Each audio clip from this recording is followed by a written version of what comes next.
The Speed Force remembers every runner who ever touched its infinite current, every hero who raced through time, every villain who corrupted its flow, every heartbeat synchronized to velocity itself. But on a Tuesday afternoon in Central City, something impossible streaked through the dimensional fabric at velocities that shouldn't exist.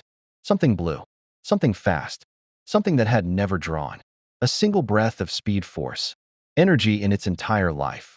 Sonic the Hedgehog hit the pavement of Central City doing Mach 2, his red sneakers throwing sparks across the asphalt as reality finished. Stitching itself closed behind him, the Hedgehog tucked into a spin dash on pure instinct, redirecting his momentum up the side of a skyscraper, his quills cutting the air with a sound like tearing silk. For a disorienting moment, everything was wrong. The sky too pale, the buildings too angular, the very physics of motion feeling slightly off-kilter, like running through water instead of air. Okay, that's new, Sonic muttered, landing on a rooftop with feline grace despite his momentum. His emerald eyes scanned the unfamiliar cityscape, noting the retro-futuristic architecture that somehow felt both advanced and nostalgic. No Eggman robots, no loop-de-loops, no familiar zones. Just an ordinary human city that definitely wasn't Green Hills or Station Square. Tails is gonna love figuring this one out. If I ever find him again. The Chaos Emerald in his possession pulsed with unstable energy, a sickly yellow glow that Sonic recognized as wrong. The gemstone had been reacting violently to Eggman's dimensional portal device when the explosion happened, and now it felt different, heavier, like it was trying to harmonize with something vast and incomprehensibly powerful that permeated this entire reality. 3 blocks away, Barry Allen's police radio crackled with reports that made his forensic work immediately irrelevant. All units, we have multiple reports of a blue, something moving at extreme speeds through downtown. Witnesses describe it as animal-like, approximately 3 feet tall, possibly extraterrestrial. Barry was already moving before the dispatcher finished. The familiar electric tingle of the Speed Force, wrapping around him like a second skin as his street clothes compressed into the crimson suit that had protected Central City for years. The Flash became a scarlet blur, racing through the city with practiced ease, his connection to the Speed Force feeding him trajectory data, velocity calculations, and the instinctive knowledge that something deeply wrong had just entered his jurisdiction. He felt it before he saw it. A ripple in the Speed Force itself, like a foreign note in a familiar symphony. Another speedster's presence. Except it wasn't. The energy signature was all wrong, carrying none of the dimensional resonance he associated with Wally, J, or even the Reverse Flash's corrupted frequency. This was something else entirely. Something that moved with Speed's blessing, but not its source. Flash rounded the corner of 5th and Market doing Mach 1.5. Molecules vibrating at frequencies that let him phase through a delivery truck, and finally laid eyes on the anomaly. A blue anthropomorphic hedgehog stood on a fire escape, examining a glowing gemstone with casual interest, completely unbothered by the fact that he was openly defying several laws of physics, biology, and common sense. Their eyes met. Green met blue, and for a heartbeat that stretched across subjective eternities for two beings who experience time differently than everyone else. They simply stared. Hi, Sonic offered, giving an awkward wave. I'm guessing this isn't Station Square. Flash's tactical mind worked through the probabilities at superhuman speed. Alien? Possible, but the body language read too human, too casual. Metahuman? The speed signature said yes, but the lack of Speed Force connection said impossible. Dimensional refugee? Most likely, which meant complications with the Justice League, interdimensional treaty protocols, and probably a very long debriefing at SDR Labs. You're fast, Flash said carefully, keeping his voice friendly despite his guard being completely up. His molecules vibrated at defensive frequencies, ready to phase through any attack. Really fast. Mind telling me how you're doing that without the Speed Force? Sonic's ear twitched, a distinctly animal gesture that shouldn't have worked on something so humanoid. Speed Force? Is that like the Chaos Force? Because I'm just naturally this fast, dude.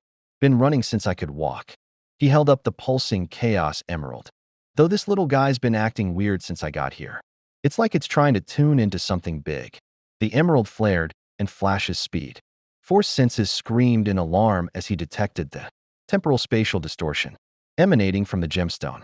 It was interacting with the speed force itself, trying to establish some kind of resonance. And the feedback was creating microfractures in the dimensional barrier between this reality and wherever this hedgehog had come from. That gemstone is destabilizing local space-time, Flash said, his scientist brain overriding his superhero instincts. If it keeps resonating with the speed force like that, it could tear a hole between dimensions big enough to, yeah, cosmic disaster. End of the world. Been there, stop that. Sonic interrupted with the weary confidence of someone who'd saved his universe multiple times before breakfast. Look, I'm not trying to break your dimension. Red, I was chasing Dr. Eggman through his new portal when things went sideways. Just point me toward whatever weird energy this emerald is freaking out about, and I'll find a way home before things get. The explosion came from downtown, a pillar of mirror-reflected light that twisted reality into fractured geometric impossibilities. Flash recognized the signature immediately, Mirror Master. One of the rogues, probably coordinating with Captain Cold based on the sub-zero temperature readings. His suit was picking up, but what made his blood run cold was the way the chaos. Emerald and Sonic's hands surged with power in response, its yellow glow intensifying to near-blinding radiance. The gemstone was feeding on the dimensional distortion, growing stronger, and the hedgehog's expression shifted from casual to seriously concerned. Okay, that's not normal, Sonic said. Even for Chaos Emeralds. Flash made a split-second decision that would change everything. You want to find that weird energy? Run with me. The rogues just kicked off what might be the worst Tuesday Central City's ever seen.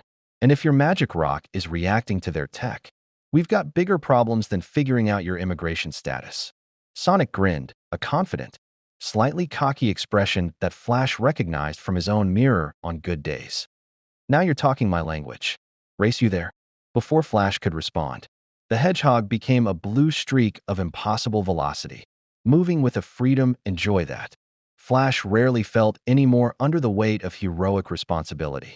Sonic wasn't running from something or toward something. He was running because running itself was the point. Every stride a celebration of motion. Every acceleration a defiant laugh at physics itself. The Flash chased after him, pushing his speed-force connection harder than he had in weeks. And for the first time in a long time, Barry Allen remembered what it felt like to simply run for the thrill of it. Somewhere in the infinite currents of the speed force, something ancient and vast took notice of the blue anomaly racing alongside one of its chosen champions. And in a timeline that hadn't happened yet, Eobard Thawne felt the disturbance across the centuries and smiled with terrible anticipation. If you want to see more characters enter different universes, hit that subscribe button and drop the name of a character and the universe you'd want to see them in down in the comments below. Hope shines brightest in the darkest night. The Flash had raced alongside Wally West, matched speeds with Jay Garrick, and even reluctantly acknowledged Jesse Quick's velocity prowess.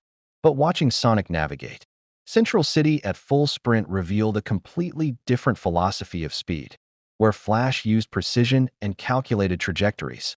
The hedgehog improvised while running up a skyscraper's side, launching himself through the air in a tight ball of blue quills that somehow generated its own momentum, redirecting mid-flight with aerial maneuvers that shouldn't work outside of video game physics.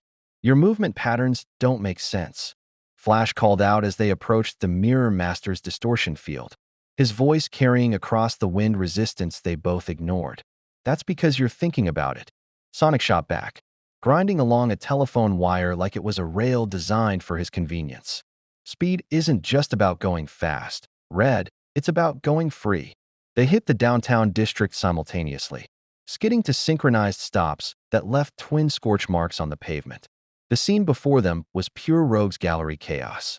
Mirror Master Samuel Scudder stood at the center of a massive holographic projection array, his costume's reflective surfaces bending light into impossible angles. Beside him, Captain Cold's parka-clad form radiated sub-zero waves from his cold gun, already encasing fleeing civilians in non-lethal ice prisons. Well, Captain Cold drawled, his breath misting in the artificially frigid air. The Scarlet Speedster finally shows. And he brought a. What is that, Flash? Your new mascot. Sonic's quills bristled. Mascot? Dude, I'm nobody's sidekick. He turned to Flash with an indignant expression. Please tell me you don't actually have a mascot. Kid Flash, technically, Flash admitted. But he's family. Not a. This isn't the time. Mirror Master's laugh echoed from 6 different reflective surfaces simultaneously. Oh, this is rich. Flash, you've been holding out on us. Where'd you find Speedy Smuff here? Dimension hopping on your days off. The Chaos Emerald pulsed violently in Sonic's hand. And Flash's Speed Force. Senses screamed a warning a microsecond before reality twisted. Mirror Master's holographic array wasn't just bending light, it was using some kind of exotic matter that was resonating with the chaos. Emerald's dimensional frequency. The two technologies were creating a feedback loop, tearing microscopic rifts in space-time that were rapidly expanding. Scudder, shut it down. Flash shouted, already moving to evacuate civilians from the expanding distortion field. Your mirror tech is interacting with something you don't understand. That's the point, Flash. Mirror Master gestured grandly, and 1,000 reflective surfaces materialized from thin air, each one showing a different angle of Central City. Different times of day, different possibilities. Been working on this upgrade for months. Borrowed some tech from that Rip Hunter Fellows storage unit. Turns out mirrors don't just reflect space, they can reflect time. All I needed was the right resonance frequency. Sonic watched one of the mirrors flicker, showing a version of Central City in flames. Another where it didn't exist at all. A third where something massive and mechanical dominated the skyline. His experience with Eggman's dimensional nonsense kicked in. Oh no. No, no, no. That's not time reflection. That's timeline convergence. You're pulling alternate realities into this one. The rodent knows his quantum mechanics, Captain Cold observed, aiming his cold gun with professional calm. Which means he understands we've got about 5 minutes before this becomes everyone's problem. So here's the deal, Flash. You and your new friend stay back. Let us rob the Central City Reserve like professionals. And we shut this down nice and clean. Or you interfere, the mirrors destabilize. And we see what happens when multiple central cities try to occupy the same space. Flash's mind raced faster than his body ever could. Leonard Snart wasn't bluffing. Cold was many things. But suicidal wasn't one of them. If the rogues had actually cracked temporal reflection technology, even accidentally, the damage potential was catastrophic. But letting them rob the reserve meant funding their next scheme, emboldening copycats, failing Central City's trust in the Flash. Responsibility warred with pragmatism in the split second before. Sonic made the decision for both of them. The Hedgehog became a spinning blue buzzsaw of velocity, launching himself directly at the mirror array with the kind of reckless confidence that made Flash's tactical brain scream in alarm. Sonic's spin dash connected with the central projector, and for a moment, everything seemed to work. The device sparked. The mirrors flickered, temporal distortion readings dropped. Then the Chaos Emerald exploded with golden light. The gemstone's energy erupted outward in a wave of pure dimensional force, drawn to the exotic matter in Mirror Master's tech like a magnet. But instead of destroying the array, it synchronized with it. Every mirror suddenly showed the same image, a vast, infinite corridor of crimson lightning and impossible speed, stretching across all of time and space simultaneously. The Speed Force. Sonic had just given Mirror Master's technology a direct window into the Speed Force itself. Fascinating, Mirror Master breathed, his professional disinterest replaced by genuine scientific awe. That little rock of yours just opened a door I've been trying to crack for years. Do you have any idea what I could do with direct access to the dimension that powers every speedster in existence? Flash was already moving, but Captain Cold's ice beam caught him mid-stride. Flash freezing the moisture in the air into a crystalline cage that even Speed Force vibrations couldn't phase through immediately.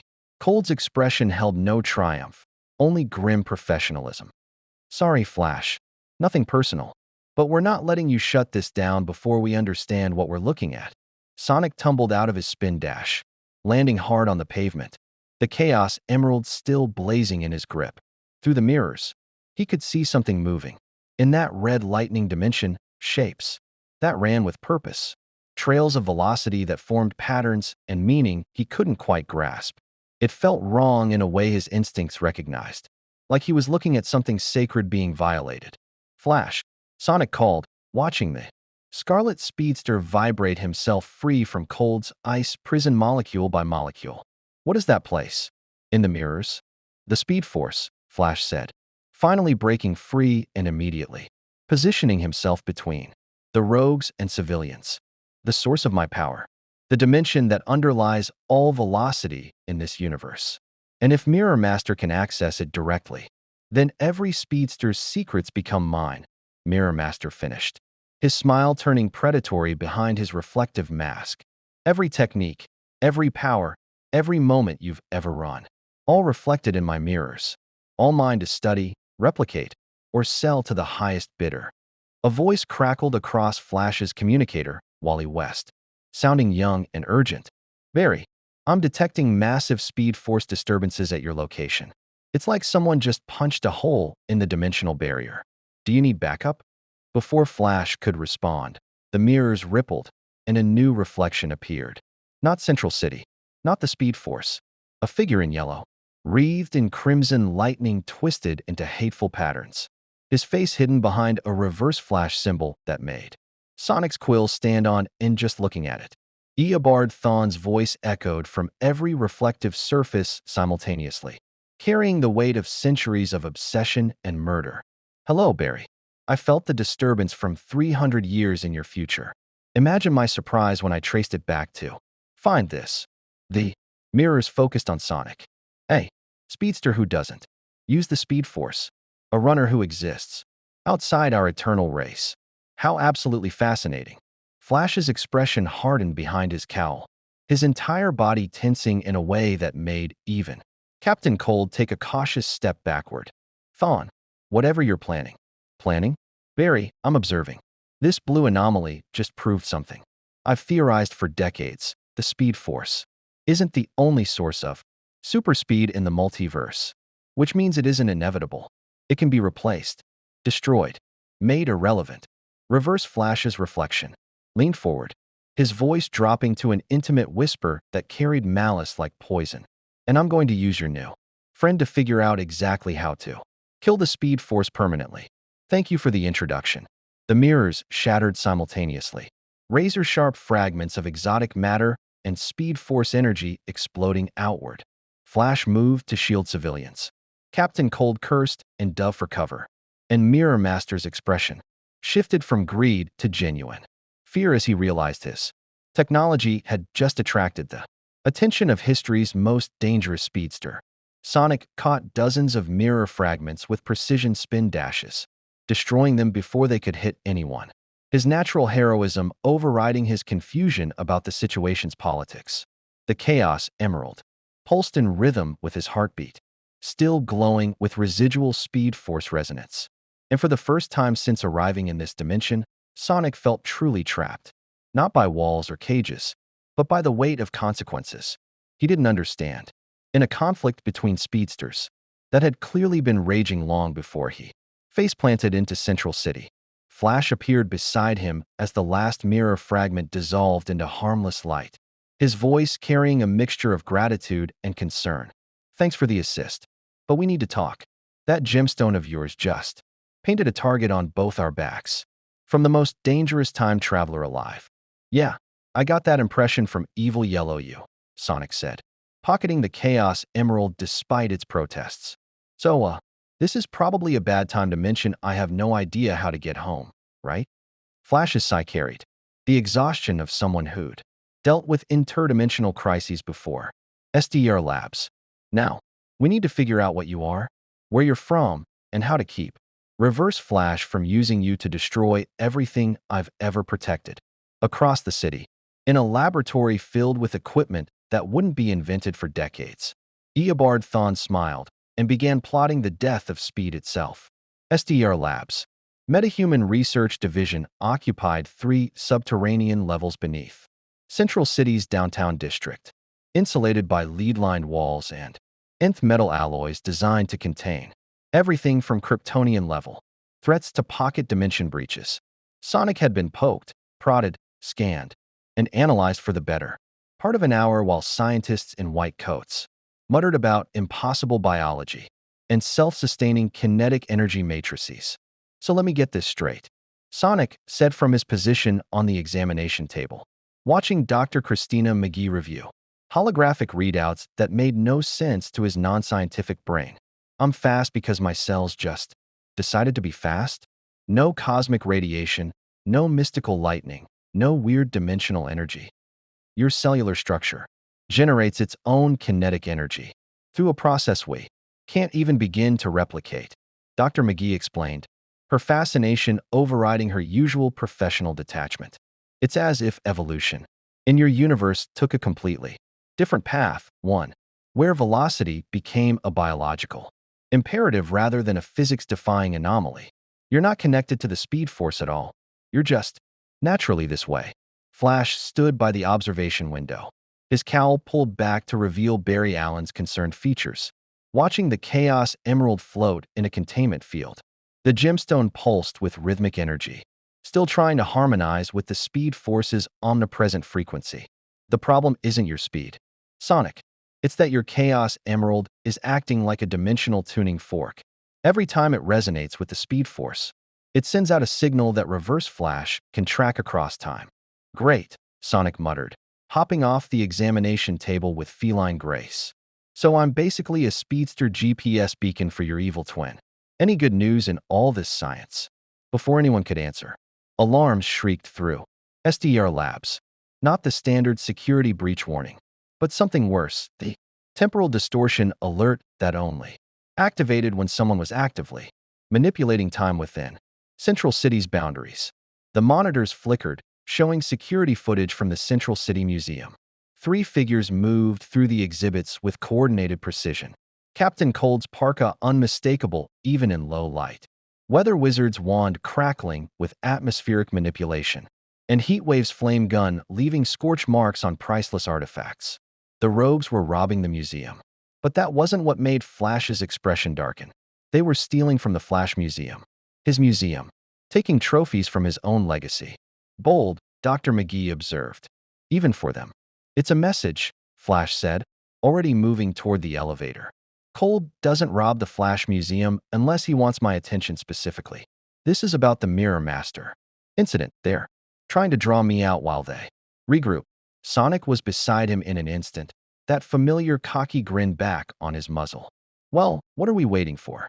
Bad guys to rob, butts to kick, trophies to save. This is the part one actually understand. Flash grabbed his arm before the Hedgehog could race off. Listen to me. The rogues have rules. They don't kill. They avoid civilian casualties. And they fight by a code that keeps things from escalating into genuine tragedy. But if you come in swinging like this is one of your typical adventures, you could push them into territory they normally avoid. Let me handle the negotiation. Negotiation? Sonic's ear twitched in confusion. Dude, they're literally robbing a museum. What's there to negotiate? Whether anyone gets hurt, Flash said simply. Whether we solve this without Leonard snarled, deciding the only way to slow me down is targeting civilians. Whether the rogues stay criminals with honor codes or become something worse. Trust me, I've been doing this longer than you've been in this dimension. The words stung more than Sonic wanted to admit, mostly because they were true. This wasn't his world, wasn't his rules, wasn't even his type of villain. Dr. Eggman built death robots and threatened ecosystems. These guys robbed museums in matching costumes while apparently following Robert's rules of order for supervillain etiquette.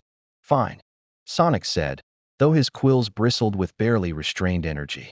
But if things go sideways, I'm not standing around while people get frozen. They arrived at the Flash Museum doing complimentary speeds. Flash a controlled crimson streak. Sonic a chaotic blue comet that left spiral patterns in his wake. The museum's main hall had been converted into a crime scene straight from a Silver Age comic book. Weather Wizard suspended in midair on a miniature thundercloud. Captain Cold examining a display case containing one of Flash's original cowls. And Heatwave, methodically cutting through reinforced glass with controlled plasma bursts. Fashionably late as always. Flash, Captain Cold called out, not bothering to turn around. And you brought the Hedgehog. How domestic. Flash positioned himself between the rogues and the most valuable exhibits. His stance carefully non-aggressive. Leonard. Mark. Martin.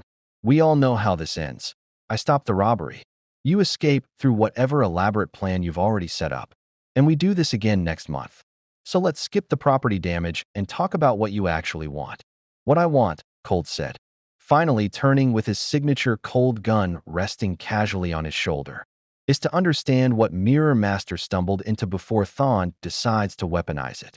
That blue blur's magic rock opened a door to your speed force. And now we've got the Reverse Flash taking an interest in Central City's business. That's bad for everyone's health. Weather Wizard drifted lower, his costume crackling with contained lightning. Cold's got a point. Flash, we rob you because it's safe, predictable cops and robbers, with rules both sides respect. But Thawne doesn't play by rules. He erases people from history for fun, so we're acquiring insurance. He gestured to the exhibits they'd been looting. Trophies from your past victories. Items that carry Speed Force residue. Things that might help us detect when Yellow Flash decides to crash our next heist. Sonic's eyes narrowed. You're robbing the museum to protect yourselves from the time-traveling psychopath. That's actually kind of smart. Terrible and illegal, but smart. Kid gets it, Heatwave grunted. His flame gun's pilot light casting dancing shadows. We're not heroes, Hedgehog, but we're not suicidal either. The moment Mirror Master called me about Thawne showing up in his mirrors, I knew we needed leverage. Speed. Force Tech is the only thing that gives us a fighting chance if he comes calling. Flash's mind worked through the implications at superhuman speed. The rogues were scared, genuinely scared of Reverse Flash's interest in Central City. And they weren't wrong to be. Eobard Thawne had murdered Barry's mother, erased people from the timeline, and turned Central City into a temporal war zone multiple times. If he was fixated on Sonic and the Chaos Emerald's non-speed force velocity, the rogues were absolutely in the blast radius. There are legal ways to get speed force protection, Flash started. But Cold's laugh cut him off.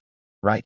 Because Amanda, Waller's going to give the rogues gallery protective custody out of the goodness of her non-existent heart. We're criminals, Flash. The government would rather use us as bait to catch Thawne than actually protect us. Sonic stepped forward, and Flash noticed the Hedgehog's posture had shifted, less combative, more thoughtful. What if you didn't need Speed Force tech? What if you had something that could detect temporal distortions without stealing Flash's stuff? All eyes turned to the blue Hedgehog. The Chaos Emerald, Sonic continued, pulling the yellow gemstone from his quills. It pulsed in his palm, still radiating that dimensional frequency that made the Speed Force resonate. It's been going haywire since. I got here because it's sensitive to dimensional energy. If Reverse Flash time travels into Central City, this thing would feel it before he even fully materialized. It's basically a temporal early warning system. Flash's tactical brain immediately saw the flaw. Sonic, that emerald is the only connection you have to your home dimension. If you give it to them. I'm not giving it to them, Sonic interrupted. I'm offering a trade. They stop robbing the museum. Help us figure out how to keep Thawne from using me as his anti-speed force science project, and in exchange, I let them borrow the emerald long enough to build their own detection system. Everybody wins except the evil time traveler. Captain Cold studied the Hedgehog with new appreciation, his cold gun lowering fractionally. You're smarter than you look, rodent. But what's stopping me from just taking that pretty gemstone right now? You're fast, but Weather Wizard's lightning moves at the speed of light, and you'd be frozen before you took 2 steps. Sonic's grin turned sharp, all teeth and competitive fire. Because if you do, I'll spend every single day running interference on every job you pull until I find my way home. And unlike Flash here with his rules and responsibilities, I don't have a city to protect or a reputation to maintain. I'll just be really, really annoying. Forever. Heatwave barked a laugh. I like him. He's got the psychotic dedication of a good villain. The standoff stretched across. Heartbeats that felt like hours for the two speedsters present, each calculating odds and outcomes at velocities normal humans couldn't comprehend. Flash saw the angles. If the rogues felt protected from Thawne, they'd be less desperate, less likely to escalate. If they had early warning of temporal intrusions, they might even serve as an unofficial alert network for the entire city. but it meant trusting Leonard Snart with technology that could detect speedsters, which violated every tactical protocol Flash had ever learned. Counteroffer, Flash said carefully. Sonic lends you the Chaos Emerald for analysis. Supervised by SDR Labs, with strict protocols about what you can and can't do with the data. In exchange, the rogues share any information you gather about Thawne's activities, his timeline insertions, his text signatures, anything that helps us predict his next move. Cold's eyes gleamed behind his goggles. So you want to deputize us as your reverse Flash early warning system. That's rich, Flash. What's next? Honorary Justice League memberships. It's practical, Flash countered. You're already monitoring temporal anomalies for self-preservation. This just makes it official and gives you resources you wouldn't have access to otherwise. Plus, if Thawne does come after the rogues, you'll have SDR Labs support instead of facing him alone. Weather Wizard exchanged glances with his partners in crime. An entire conversation happening in the subtle body language of longtime collaborators. Finally, Martin shrugged. I've seen what Thawne does to people who annoy him. I'll take the Flash's protection over pride any day.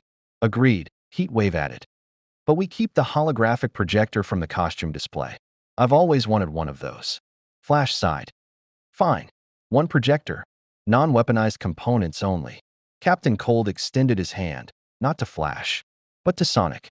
The Hedgehog looked at the offered handshake with surprise, then took it with a firm grip that suggested cross-dimensional entrepreneurship. Might have been a missed calling. Welcome to Central City, Hedgehog, Cold said, where even the criminals have to worry about time paradoxes. As the rogues retreated through a Weather Wizard-generated fog bank, Flash watched them go with the exhausted expression of someone who'd just negotiated peace in a war nobody else knew was happening. Sonic stood beside him, the Chaos Emerald still glowing in his hand. And for the first time since arriving, the Hedgehog felt like maybe this universe's complexity wasn't just an obstacle, it was a challenge worth understanding. Your villains are weird, Sonic observed. Yeah, Flash agreed. But there are weird. Come on, we need to get you to SDER Labs before Wally shows up and starts asking questions I don't have answers for yet. Thunder rumbled overhead, though no storm was forecast. And in the temporal shadows between seconds, Eobard Thawne smiled at the pieces falling into place. Wally West arrived at SDR Labs doing Mach 3, his arrival announced by the characteristic lightning crack of a speedster who hadn't quite mastered subtle entrances yet. The younger Flash, Kid Flash, technically, though he'd been angling for a name upgrade, skidded to a stop in the laboratory with barely controlled enthusiasm, his eyes immediately locking onto the blue Hedgehog sitting cross-legged on the containment chamber's observation deck. Okay, I've got about 60 questions, and they all start with what and end with is that thing, Wally said, his voice carrying the slightly manic energy of someone who'd spent the last hour piecing together rumors, police reports, and Justice League encrypted chatter. Also, Barry, your phone works. You could have called me instead of letting me find out from Iris that there's apparently a supersonic talking Hedgehog in Central City. Barry looked up from the holographic analysis of the Chaos Emerald's energy signature, his expression caught between apologetic and exhausted. Wally meets Sonic. Sonic, this is Wally West, my partner and the second fastest person alive. Usually, second fastest. Wally's competitive instinct immediately overrode his curiosity. Barry, you wound me. I've been working on my velocity. Third fastest, actually. Sonic interjected with a grin that suggested he was enjoying this entirely too much. Unless you're counting whoever this reverse Flash guy is. In which case I might be fourth. The rankings in this dimension are complicated. Wally stared at the Hedgehog, then at Barry, then back at the Hedgehog. It talks, and it's fast enough to rank. And it's blue. I feel like the last one should matter less. But it's really the thing my brain keeps getting stuck on. Dr. McGee didn't look up from her analysis. Anthropomorphic Hedgehog from an alternate dimension where evolution took a very different path. Naturally capable of supersonic speeds without any speed force connection. Currently complicating our understanding of velocity physics and attracting unwanted attention from temporal supervillains. Any other questions, Mr. West? So many, Wally breathed. But they can wait. He vibrated up to the observation deck in a burst of yellow lightning, plopping down next to Sonic, with the casual boundary ignorance of someone who made friends at superhuman speed. Dude, you can run without the speed force? That's like, that's like flying without gravity or punching without momentum. How does that even work? Sonic shrugged, his quills rippling with the movement. I just run. Always have. Didn't know there was supposed to be some cosmic energy source involved. Back home, I'm just the fastest thing alive. Here, apparently, I'm a physics-defying anomaly that breaks your dimensional rules by existing. That's so cool, Wally said with genuine enthusiasm. Barry, why didn't we evolve to be naturally fast? Why'd we need to get struck by lightning and bathed in chemicals like some kind of science fair accident? Because the speed force chose us, Barry said, though his tone suggested he was questioning that certainty for the first time. Or we thought it did. But if Sonic can achieve comparable speeds through pure biology, what does that say about the speed force's necessity? The question hung in the laboratory, like a temporal anomaly of its own, uncomfortable, destabilizing, threatening to unravel assumptions that had seemed absolute. Sonic watched the older Flash grapple with existential speedster doubts and felt a pang of sympathy. Hey, Red, don't spiral. Just because I'm fast my way doesn't mean your way is wrong. Different universes, different rules. I'm betting your speed force lets you do stuff I can't even imagine. Time travel, Wally offered. Phasing through solid matter. Sharing speed with other people. Creating speed force constructs. Perceiving billions of possible futures simultaneously. Literally outrunning death itself. Barry did that once. It was awesome and terrifying. Sonic's eyes widened. Okay, yeah, I can't do any of that. I can run really fast and curl into a ball that somehow generates its own momentum. Your power set is way more broken than mine. Broken in a good way or bad way? Wally asked. Yes. They grinned at each other, with the instant camaraderie of people who understood what it meant to experience the world at velocities that made everyone else seem frozen. Barry watched the interaction with mixed feelings, relief that Wally was handling the dimensional refugee situation with his characteristic adaptability, and concern that his partner was already bonding with someone who might attract reverse Flash's attention. Wally, Barry said carefully, Sonic's presence here is complicated. The Chaos Emerald has opened a window between his dimension's energy source and our speed force. Every time it resonates, it sends out signals that Thawne can track. We need to be careful about treating him like a problem instead of a person. Wally interrupted, his expression hardening in a way that reminded Barry why Dick Grayson once said, Wally West had the biggest heart in the superhero community. Barry, he's stranded in a dimension that isn't his, being hunted by a time-traveling psychopath, and probably terrified even if he's too cool to show it. The last thing he needs is us treating him like a weapon Thawne might use against us. Sonic's confident facade cracked slightly, revealing genuine appreciation beneath the cocky exterior. Thanks, man. Most people hear talking Hedgehog and immediately reach for the containment protocols. Most people are boring, Wally said. Plus, anyone who can keep up with Barry and make Captain Cold negotiate instead of fight is all right in my book. How'd you manage that anyway? Cold doesn't back down from speedsters. It's basically his whole villain brand. Offered him something he wanted more than a fight, Sonic explained. Turns out even bad guys appreciate practical solutions when time traveling. Murderers are involved. Wally laughed, the tension in the laboratory dissipating slightly. See, Barry? He gets it.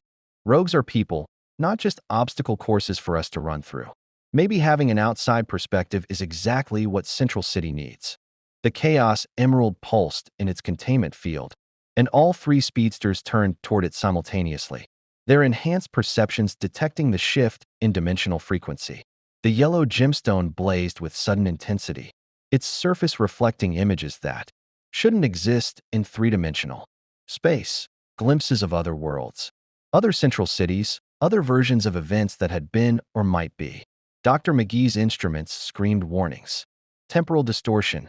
Something's forcing its way into our timeline. Using the emerald's resonance as an anchor point. Barry was moving before she finished the sentence. Yellow lightning trailing from his speed force connection as he vibrated the containment field's molecules to create a makeshift temporal buffer.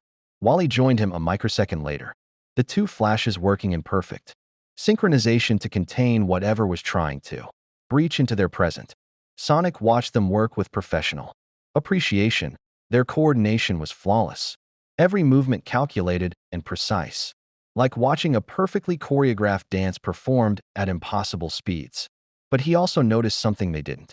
The Chaos Emerald wasn't reacting to an outside force trying to push in.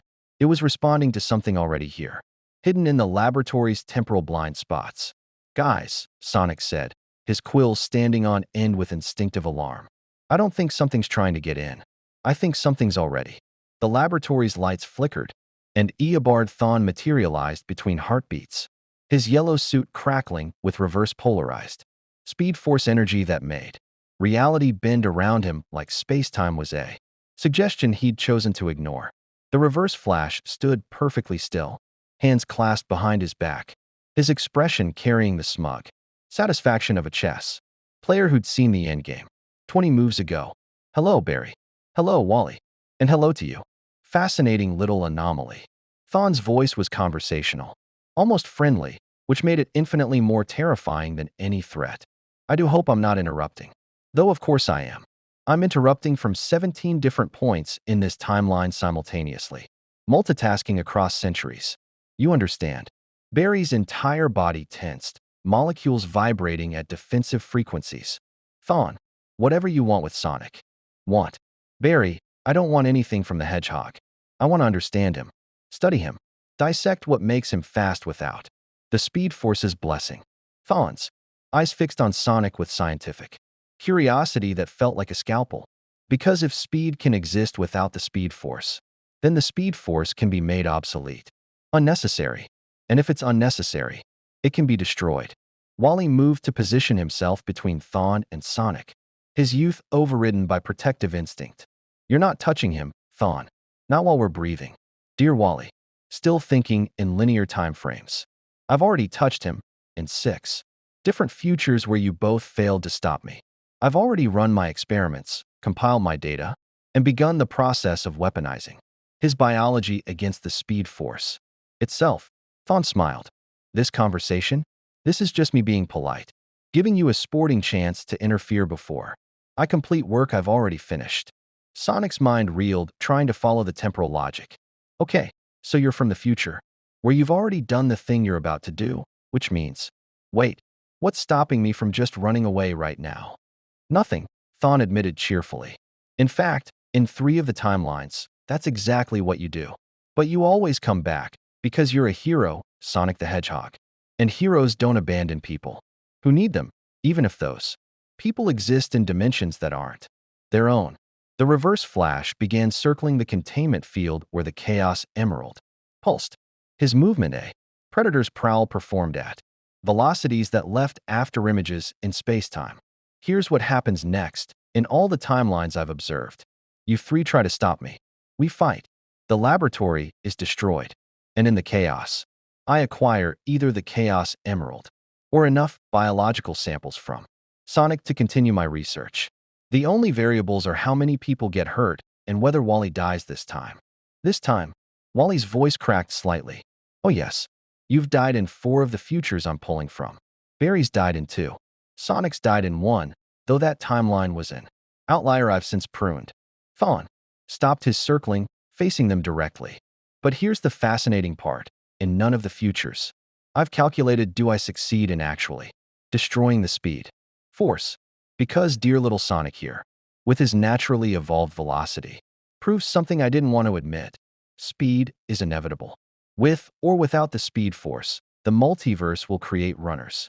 Barry's tactical mind parsed the revelation at superhuman speeds. You already know you can't win. So why are you here? Because I'm not trying to win. Barry, I'm trying to learn. Thawne's expression shifted, still arrogant, still dangerous, but touched with something almost resembling genuine curiosity. Every timeline where I fight you 3 ends the same way, stalemate. Pyrrhic victories, temporal paradoxes that erase my progress. So this time, I'm trying something unprecedented for me. I'm asking for cooperation. The silence in the laboratory was absolute, broken only by the hum of SDR labs. equipment, and the pulse of the chaos emerald's dimensional frequency. You want to cooperate? Barry's disbelief was evident. Eobard, you've murdered my mother, destroyed my life, erased people from existence. Why would we ever? Because the alternative is worse. Thawne interrupted, and for the first time, his facade of control cracked to reveal genuine concern. There's something coming. Barry, something I've detected in the far future that makes even me pause. A threat to the Speed Force itself, not my petty attempt to destroy it, but something cosmic. Something that will make every speedster across every timeline irrelevant. And Sonic's ability to run without the Speed Force? That might be the only thing that saves us all. Wally looked at Barry, who looked at Sonic, who looked at all of them with the expression of someone who'd wandered into a family drama several seasons deep. I hate time travel, Sonic muttered. I really, really hate time travel. The Flash Museum's observation deck overlooked Central City from 30 stories up, providing a panoramic view of the metropolis that had been saved, threatened, and rebuilt more times than most cities experienced in centuries. Sonic stood at the reinforced windows, watching evening lights flicker to life across the urban landscape, while behind him, three speedsters argued about trusting a time-traveling psychopath. Absolutely not, Barry said for the fifth time, his arms crossed in a posture that suggested immovability. Thawne doesn't cooperate. He manipulates, he schemes, and he murders. Whatever he's claiming threatens the Speed Force is either a lie or something he caused himself.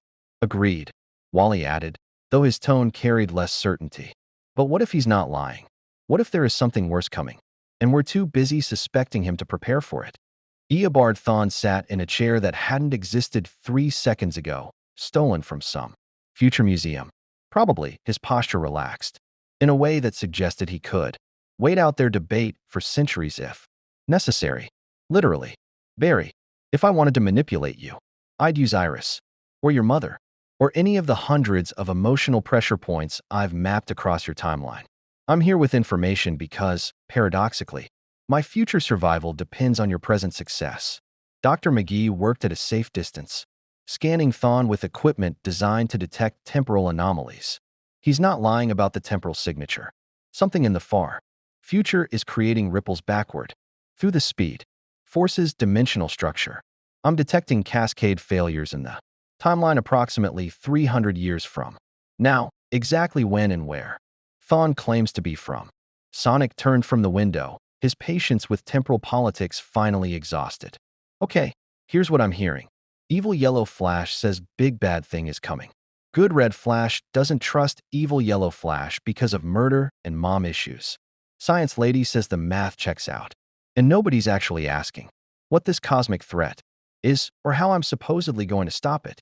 All eyes turned to Thawne, who smiled with the expression of a teacher, pleased his student had asked the right question. The threat is called the velocity sink, Thawne explained, his voice dropping its usual mockery for something approaching seriousness. In my timeline, the 25th century, we detected it forming in the Speed Force's underlying architecture, a kind of cosmic drain that's slowly pulling all velocity from existence. Not just speedster powers, Sonic. All motion, all kinetic energy, all movement across the entire universe, gradually slowing down until entropy itself stops functioning. Wally's face paled. That's the heat death of the universe. Thermodynamics collapse. Precisely. Except it's happening artificially, deliberately, and far too quickly. Thawne leaned forward, his yellow-gloved hand steepling.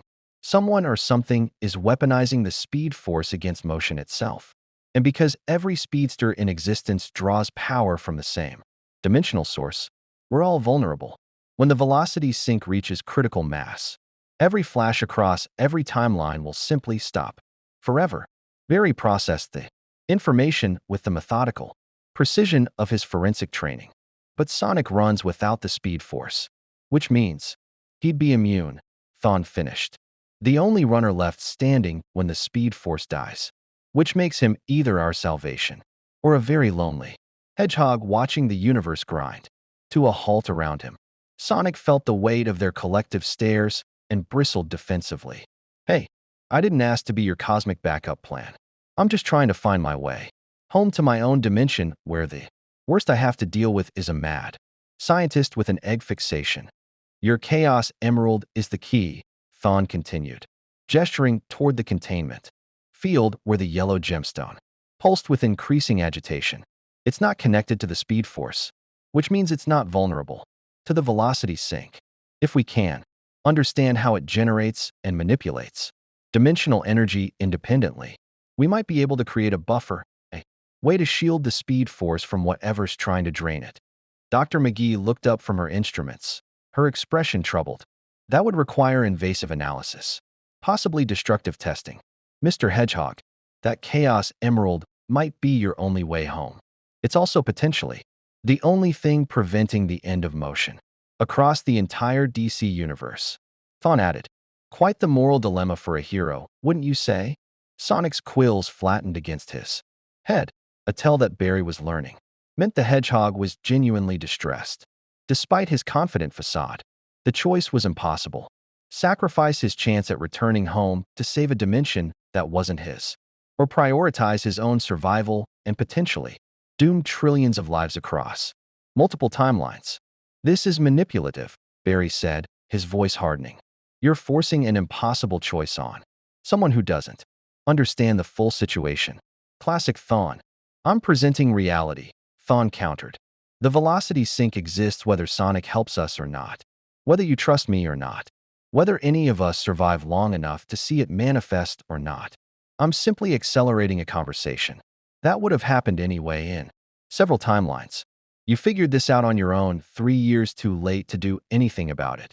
Wally moved to stand beside Sonic, his hand resting on the hedgehog's shoulder in a gesture of solidarity. Nobody's forcing you to choose anything. We'll find another way. We always do. Do you? Thawne's smile turned bitter. Tell that to the timelines where Central City became a graveyard of frozen statues, where the Justice League stood perfectly still mid-flight as velocity drained from existence, where Barry Allen died reaching for his wife, his hand forever inches from hers, movement itself stolen by forces you were too proud to prepare for. The laboratory's lights flickered, and Barry's Speed Force senses screamed a warning microseconds before reality fractured. The Chaos Emerald exploded with golden radiance, its containment field shattering as dimensional energy erupted outward in a wave that made the building's molecular structure scream.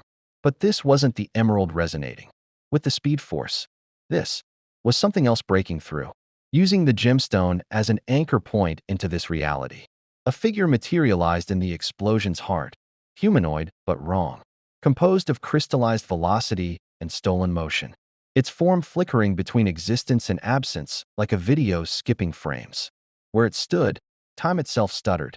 Objects fell upward, gravity reversed, causality unwound. And when it spoke, its voice was the sound of movement dying. Speed force entities detected. Velocity quotient excessive.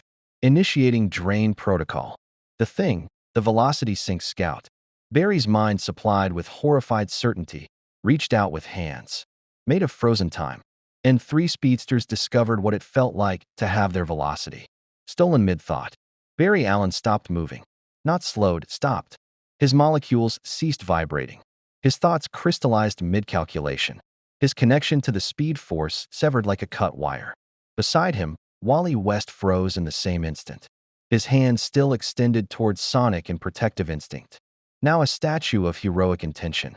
Eobard Thawne managed 1 more second of motion, centuries of experience, with temporal manipulation, buying him a heartbeat's worth of continued existence before he too locked in place, his expression of genuine terror frozen for eternity. Sonic the Hedgehog stood alone in a laboratory full of statues, immune to the velocity sink's drain purely, because his speed had never come from the speed force to begin with. Oh no, Sonic whispered, watching the creature turn its attention to Dr. McGee, who was reaching for an alarm that would never sound. Oh no, oh no, oh no. The Chaos Emerald blazed in response to his distress, and Sonic felt something fundamental shift in his relationship with the gemstone. It wasn't just reacting to the speed force anymore. It was reacting to him, to his natural velocity, recognizing him as a legitimate runner in a universe that was actively killing every other speedster in existence. The creature's attention snapped to Sonic, like a predator noticing movement in a frozen forest. Anomaly detected. Non-speed force velocity source. Analyzing. Sonic grabbed the Chaos Emerald from its shattered containment field, feeling its energy synchronize with his biology in ways it never had before. The gemstone wasn't trying to connect him to the speed force. It was amplifying what he already was, making his natural speed resonate with frequencies that existed outside this universe's dying. Dimensional structure. You want to analyze me? Sonic said, falling into the cocky bravado that had gotten him through impossible situations in his own dimension. Catch me first. He ran, not toward the exit that would lead the creature into Central City, where 8 million people were one drained touch away from becoming permanent statues. Instead, Sonic ran up, smashing through the museum's reinforced ceiling with a spin dash that shouldn't have been strong enough but somehow was. The Chaos Emerald boosting his abilities beyond their normal limits. The velocity sink entity followed, phasing through solid matter in pursuit of the only moving thing left in its perceptual range.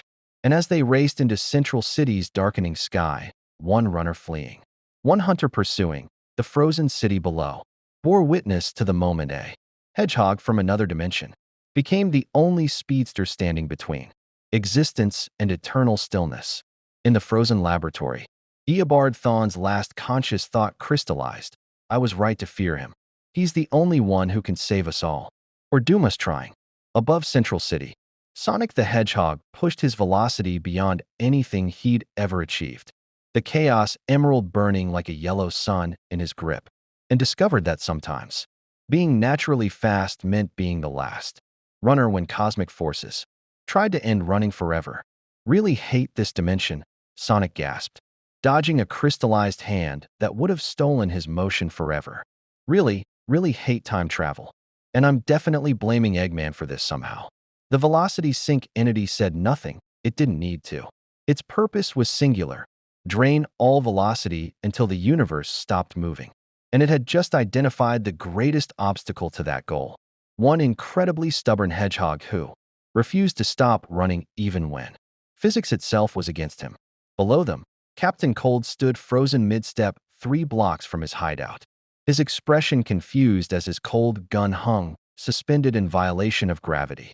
Weather Wizard's miniature storm clouds hung motionless over the harbor, lightning bolts frozen mid-strike. And throughout Central City, 8 million people discovered what it meant to exist in a moment that refused to end. Sonic ran harder, the Chaos Emerald blazing brighter, and hoped desperately that whatever Thawne claimed about the future included a solution he could implement in the present before he ran out of sky to run through. The race for velocity itself had begun, and for the first time in his heroic career, Sonic the Hedgehog was running not for victory or freedom, but for the fundamental right of existence itself to keep moving forward. Sonic discovered that running in a dimension where time itself was failing created problems as usual. Go fast and spin into problems strategy couldn't solve. Every stride felt like pushing through invisible molasses. The velocity sinks presence, warping local causality until forward motion became a philosophical debate instead of a physical act.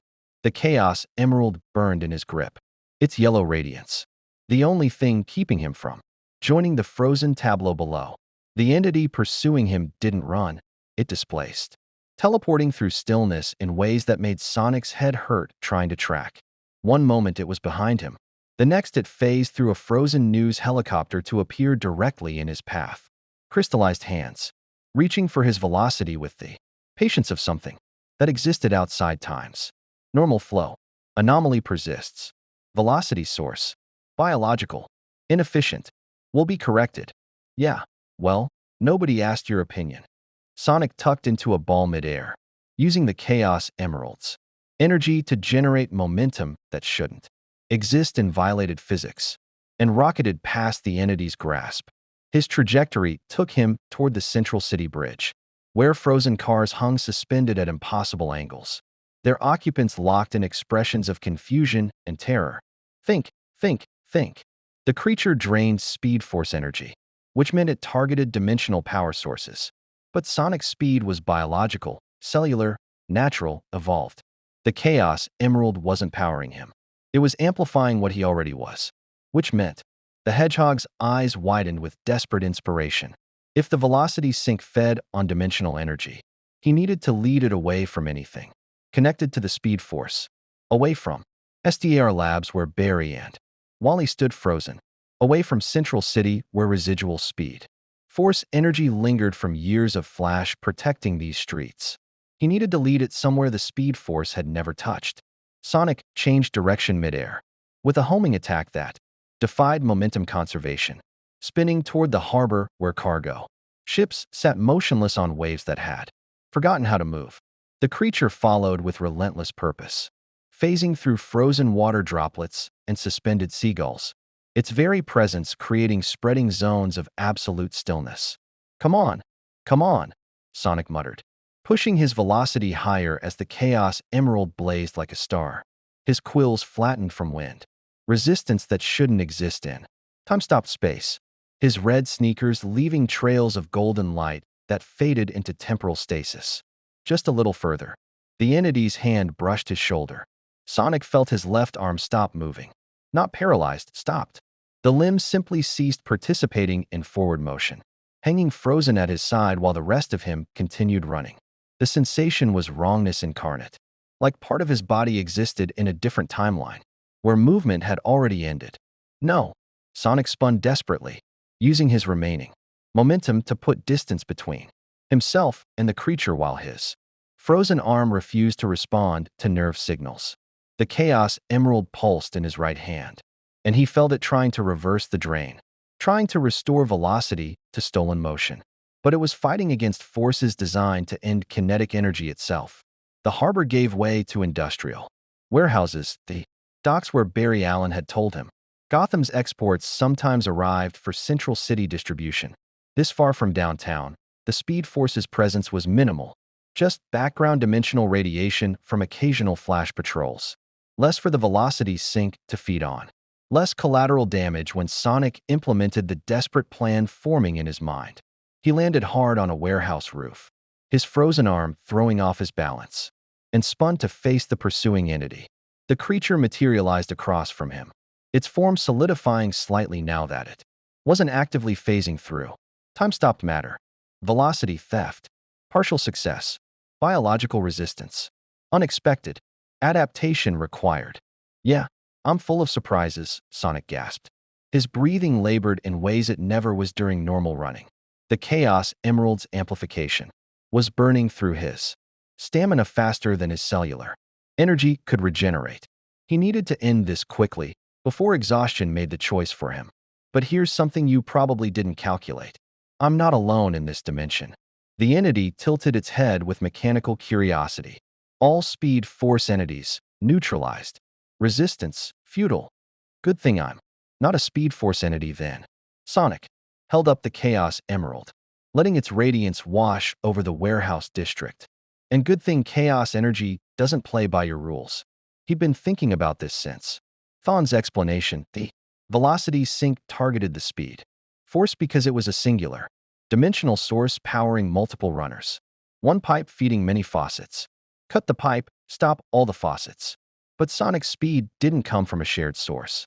It was individual, cellular, disconnected from any dimensional infrastructure the sink could drain, which meant the Chaos Emerald, resonating with his biological velocity, might be able to create a localized field where motion existed independently of the speed force, a bubble of kinetic energy that the velocity sink couldn't touch because it wasn't connected to what the sink was designed to drain.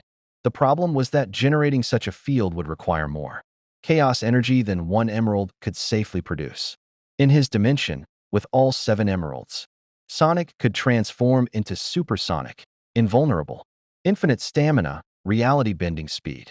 With just 1 emerald in a foreign dimension, attempting something similar might burn him out completely, or it might work just long enough to matter. Chaos energy signature detected. Dimensional incompatibility, threat level increasing. Initiating maximum drain protocol. The velocity sink entity expanded, its form growing larger and less defined as it prepared to drain not just individual velocity, but all motion. Within a city block radius, Sonic felt the pressure increasing, his frozen arm going numb as the stillness tried to spread further into his body. He thought of Barry Allen, frozen mid-step, trying to protect him, of Wally West, the kid speedster who'd immediately offered friendship instead of suspicion, of Captain Cold and the Rogues, criminals with codes who'd negotiated peace because they understood Central City was worth protecting, of Dr. McGee and her fascination with impossible biology, of 8 million people who hadn't asked for their velocity to be stolen by cosmic forces they couldn't comprehend. Sorry, Tails, Sonic whispered, thinking of his best friend back home who would absolutely lecture him about the dangers of overloading Chaos Emeralds in unstable dimensional fields. But somebody's got to be the hero here. He pressed the Chaos Emerald against his chest and pulled, drawing on every ounce of its energy while simultaneously flooding it with his own biological velocity. The gemstone responded, recognizing the harmonization between its dimensional frequency and Sonic's natural speed. And for one perfect instant, they synchronized completely. Golden light exploded from Sonic's body as the Chaos Emerald achieved what should have been impossible, a partial super transformation, powered by a single gem in a dimension where chaos energy didn't naturally exist. His quills lifted, electricity crackling between them. His frozen arm jerked back to life as velocity flooded into stolen motion. And most importantly, a sphere of pure kinetic energy erupted around him, creating a zone where movement existed, independently of the speed. Forces dying dimensional structure. Incompatible energy source. Adaptation failed. Threat assessment. Critical. That's right. Sonic's voice echoed with power, his form blazing like a yellow comet. You want to end motion? Try catching someone who doesn't need your precious speed force to run. He moved, and the world bent around his velocity. Not speed force. Phasing, pure kinetic energy, applied with such intensity that reality itself had to accommodate him or break. Sonic became a golden blur, circling the velocity sink entity at velocities that should have torn the warehouse district apart but instead created a vortex of restored motion. Every pass he made around the creature, the stillness receded slightly. Frozen air molecules began moving again. Suspended dust particles resumed falling. And somewhere in the distance, Sonic heard the first sounds of unfreezing, car alarms, helicopter rotors, human voices screaming in confusion. The entity tried to drain him, its crystallized hands reaching into the vortex. But Sonic's chaos-enhanced velocity existed outside the speed force's dimensional architecture.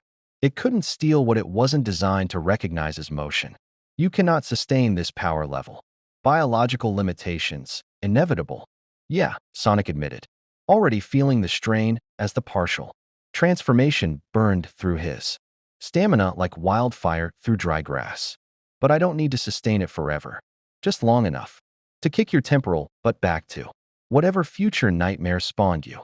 He dove directly at the entity, spin dash enhanced by chaos energy until he was less a hedgehog and more a drilling force of pure velocity. The impact struck the velocity sink's core, the crystallized point where stolen motion was stored and processed, and Sonic felt something fundamental shatter. The creature screamed, though it had no voice, a sound like time itself breaking apart. Its form destabilized, crystallized velocity fragmenting into thousands of temporal shards that scattered across the warehouse district. And with its destruction, the drain on the speed force reversed. Motion returned to Central City in a wave. Barry Allen gasped mid-thought, his molecules suddenly vibrating again as the speed force reconnected. Wally West stumbled forward, his protective gesture finally completing. Eobard Thawne's eyes widened as he experienced time resuming. After subjective eternity frozen, his terror transforming into manic laughter. Throughout the city, 8 million people lurched back into motion, their confused screams mixing with police sirens and car horns as everyone tried to process the moment they'd lost. And in the warehouse district, Sonic's partial superform collapsed. The Chaos Emerald's energy depleted, the transformation unsustainable without all 7 gems. The Hedgehog hit the rooftop hard, his body reverting to normal, exhaustion crashing over him like a physical weight. He'd won. The Velocity Sync Scout was destroyed, motion restored, Central City saved. But as darkness pulled at the edges of his vision, Sonic's last conscious thought was the sickening realization that Thawne had called it a scout, which meant somewhere in the future, something far worse was still coming. Hate. Time travel. Sonic mumbled, before unconsciousness claimed him and the Chaos Emerald rolled from his limp hand. Its yellow glow faded to barely a flicker. Above Central City, reality finished stitching itself back together, and three speedsters raced toward the warehouse. District at velocities that proved motion, at least for now, still belonged to those fast enough to chase it. Sonic woke to the sensation of electricity crawling across his fur, not painful, but deeply wrong, like someone had replaced his nervous system with live wires. His eyes snapped open to find himself suspended in a translucent energy field that crackled with crimson lightning, contained within what looked like a massive spherical chamber whose walls pulsed with impossible colors that hurt to perceive directly. Welcome to the Speed Force. Barry Allen's voice echoed from everywhere and nowhere simultaneously. Or more accurately, the threshold interface SDR Labs built to safely interact with it. You've been unconscious for 6 hours. We brought you here because the Chaos Emerald won't stop trying to merge with the Speed Force's dimensional structure, and you're the only anchor point keeping it stable. Sonic tried to move and discovered his body felt like it was vibrating at frequencies that existed between moments. His limbs responded, but sluggishly, as if he was running underwater while simultaneously experiencing time at superhuman speeds. The contradiction made his head spin. What? What happened to the velocity sync thing? You destroyed it. Wally's voice joined Barry's, and Sonic managed to turn his head enough to see both flashes standing outside the containment field, their forms slightly translucent as they interfaced with the Speed Force's dimensional presence, completely obliterated, its physical form and scattered, its temporal anchoring across 17 different timelines. SDR Labs is still trying to calculate how you generated enough kinetic energy with a single Chaos Emerald to accomplish what should have required cosmic-level power. Spite, Sonic muttered, and really not wanting to be a statue forever. Where's the emerald now? Barry gestured, and Sonic's enhanced perception tracked the movement to see the yellow gemstone floating nearby, connected to him by threads of golden energy that definitely hadn't existed before. The Chaos Emerald looked different, brighter, more stable, but also somehow hungry, as if its brief contact with the Speed Force had awakened appetites it didn't previously possess. That's the problem, Barry said carefully. When you channeled chaos energy through yourself to generate that kinetic field, you created a resonance bridge between your biological velocity and the Speed Force's dimensional structure. The Emerald is now trying to permanently link the two energy sources together. If it succeeds, every speedster in existence would theoretically gain access to chaos energy. Eobard Thawne's voice interrupted, the reverse flash materializing inside the chamber with casual disregard for the containment protocols. His yellow suit looked immaculate despite the temporal trauma he'd experienced.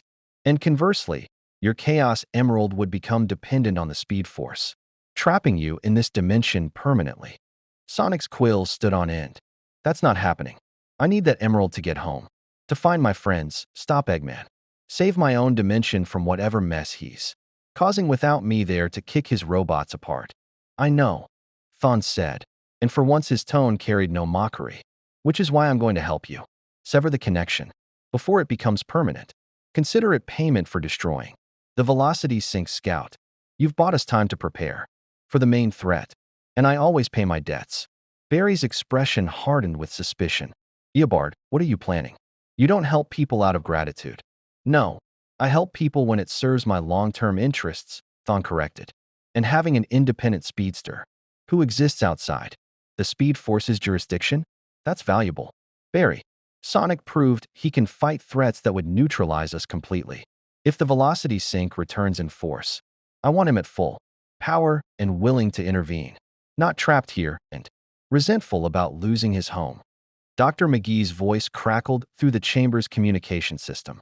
He's not wrong about the tactical value, but severing a dimensional resonance this deep requires either destroying the Chaos Emerald entirely or She paused, her tone shifting to something between fascination and horror, or diving into the speed force, directly and manually, disconnecting the energy threads before they crystallize. Diving into, Sonic started, then processed what that meant. You want me to go inside the lightning dimension? The place that powers all speedsters and apparently drives normal people insane if they spend too long there. It's perfectly safe, Wally offered unconvincingly. For speedsters, who are connected to it, which you're technically not. Except you kind of are now because of the resonance bridge, so you might be fine? Maybe. That's not reassuring, Red Jr. I wasn't trying to be reassuring. I was trying to be honest. Wally pressed his hand against the containment field, his expression earnest despite the crackling energy separating them. Look, Sonic, the speed force is. It's everything we are as speedsters. Our past, our future, every moment we've ever run existing simultaneously. It's beautiful and terrifying and overwhelming. But if you don't go in there and disconnect that emerald, you'll never see your home again. Sonic looked at the Chaos Emerald floating nearby, its golden threads connecting to his chest like an anchor chain. He thought about Tails, probably frantically building some dimensional tracker to find him. About Knuckles, guarding the Master Emerald while grumbling. About that blue idiot getting lost. Again. About Amy, Cream, Shadow, Rouge, his entire world continuing without him while he was stuck in a dimension where time-traveling psychopaths and cosmic velocity drains were apparently just Tuesday afternoon problems. Fine, Sonic said, injecting false confidence into his voice. How do we do this? Barry and Thawne exchanged glances, too. Speedsters who hated each other, but shared centuries of Speed Force experience. Finally, Barry spoke. We run together. The three of us, me, Wally, and you, racing into the Speed Force itself. Our combined velocity should create a stable corridor through the dimensional layers. Once we reach the resonance point, you disconnect the emerald manually while we anchor you to reality so you don't get lost in infinite velocity. And I'll be monitoring from the future, Thawne added. If anything goes wrong, if the velocity sink manifests, if the speed force rejects the intrusion, if Sonic's biology can't handle the dimensional pressure, I'll extract all three of you before you're permanently lost. How reassuring to know our lives are in your hands, Barry said dryly. I've kept you alive this long, haven't I? Though admittedly, more for my entertainment than altruism. Thawne's smile was sharp. But today, Barry, I need you functional. So try not to die in the Speed Force. It would be terribly inconvenient. Dr. McGee initiated the decontainment sequence, and Sonic felt the energy field dissolve around him. His body still vibrated with residual Speed Force frequencies, every cell humming with borrowed dimensional energy that felt increasingly wrong the longer it persisted. The Chaos Emerald drifted into his hand, warm and familiar and simultaneously alien. Wally stepped forward first, extending his hand with the earnest friendship that had defined their brief acquaintance. Ready to see what it's like being a real speedster? I am a real speedster, Sonic protested, taking the offered hand. Just naturally evolved instead of cosmically struck by lightning. Today, you get to be both, Barry said, taking Sonic's other hand while Wally grabbed Barry's shoulder, completing the circuit. Hold on tight. The Speed Force doesn't have things like up or forward or causality. It's going to be disorienting. More disorienting than fighting a time-traveling scout from a velocity-eating cosmic horror, because that set my baseline pretty high for. They ran, and Sonic's words dissolved into pure speed. The world shattered into infinite corridors of crimson lightning. Past, present, and future existed simultaneously. Sonic saw himself arriving in Central City, saw Barry as a child watching his mother die, saw Wally as an old man, telling stories about the Flash to grandchildren who would never be born, saw Thawne being erased and reborn across 1,000 timelines, saw himself racing Eggman through Green Hill Zone decades ago and centuries from now. Every step forward was a step backward and sideways and through. Every heartbeat contained eternities. Every thought stretched across moments that hadn't happened yet and would never happen again. Don't look at the branches. Barry's voice cut through the temporal chaos. Focus on the path. Follow our velocity signature. But Sonic couldn't help looking. In one branch, He saw himself frozen forever by the velocity sink. A statue in Central City's museum dedicated to the visitor who couldn't save them. In another, he saw the Chaos Emerald successfully merge with the Speed Force, transforming him into something neither Hedgehog nor Speedster, but both, eternally trapped between dimensions. In a third, he saw himself, making it home only to find his world destroyed. Because he wasn't there to stop. Eggman's latest scheme, Sonic, Wally's shout, pulled his attention back to the present-future past they were racing through. There, the resonance point.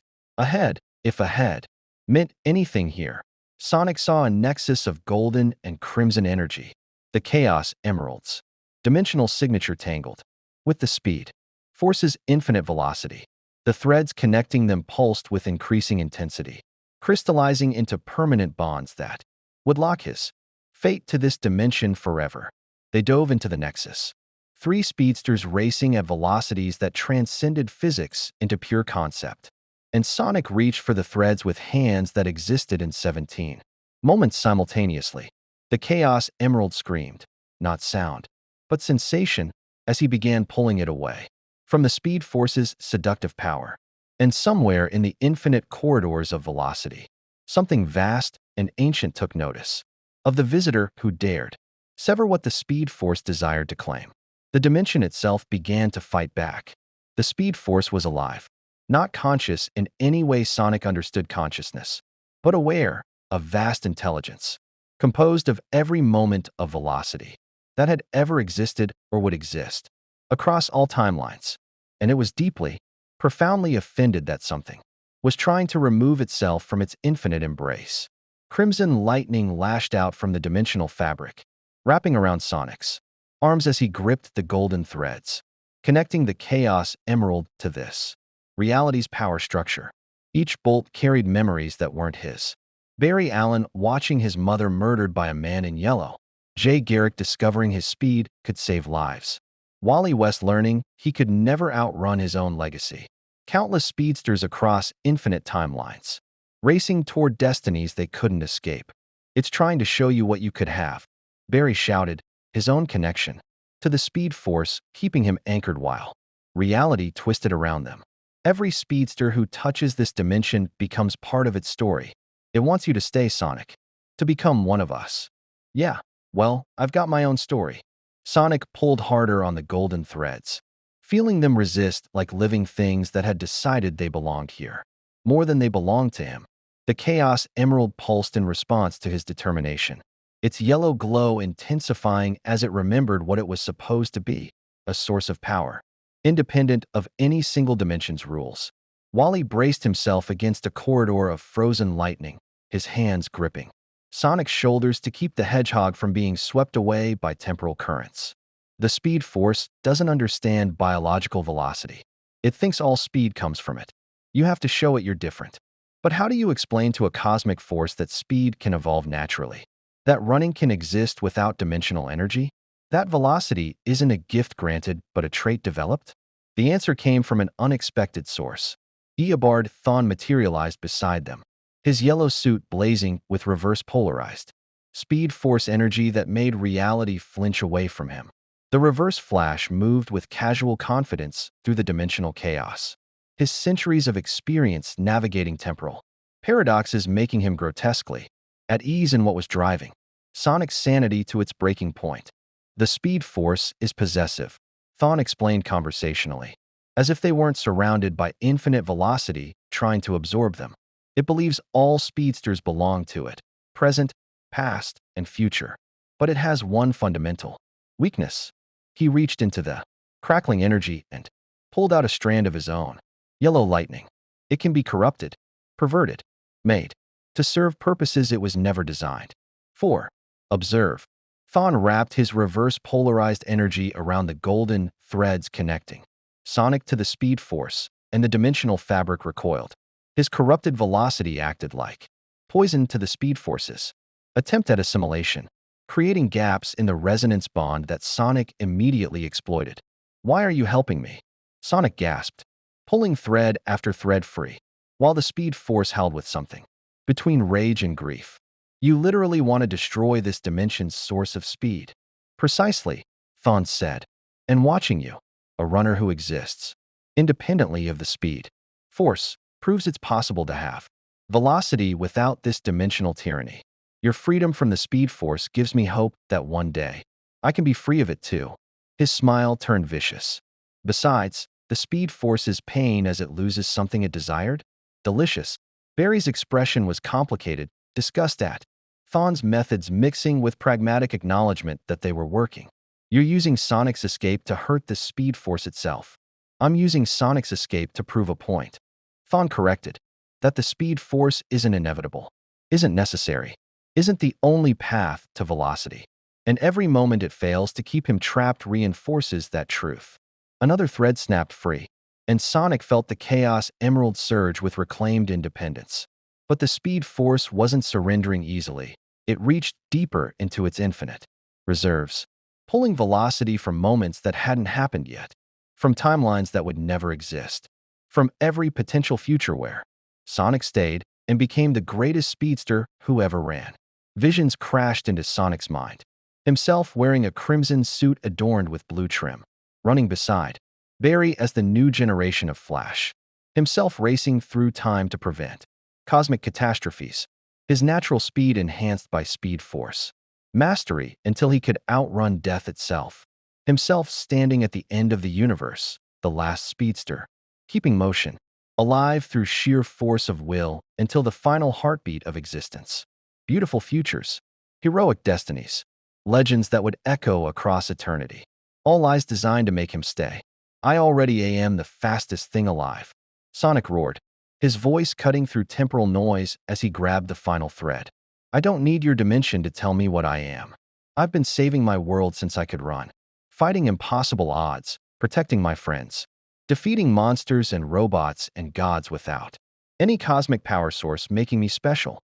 My speed is mine, earned through every mile I've ever run, every friend I've saved, every impossibility I've refused to accept.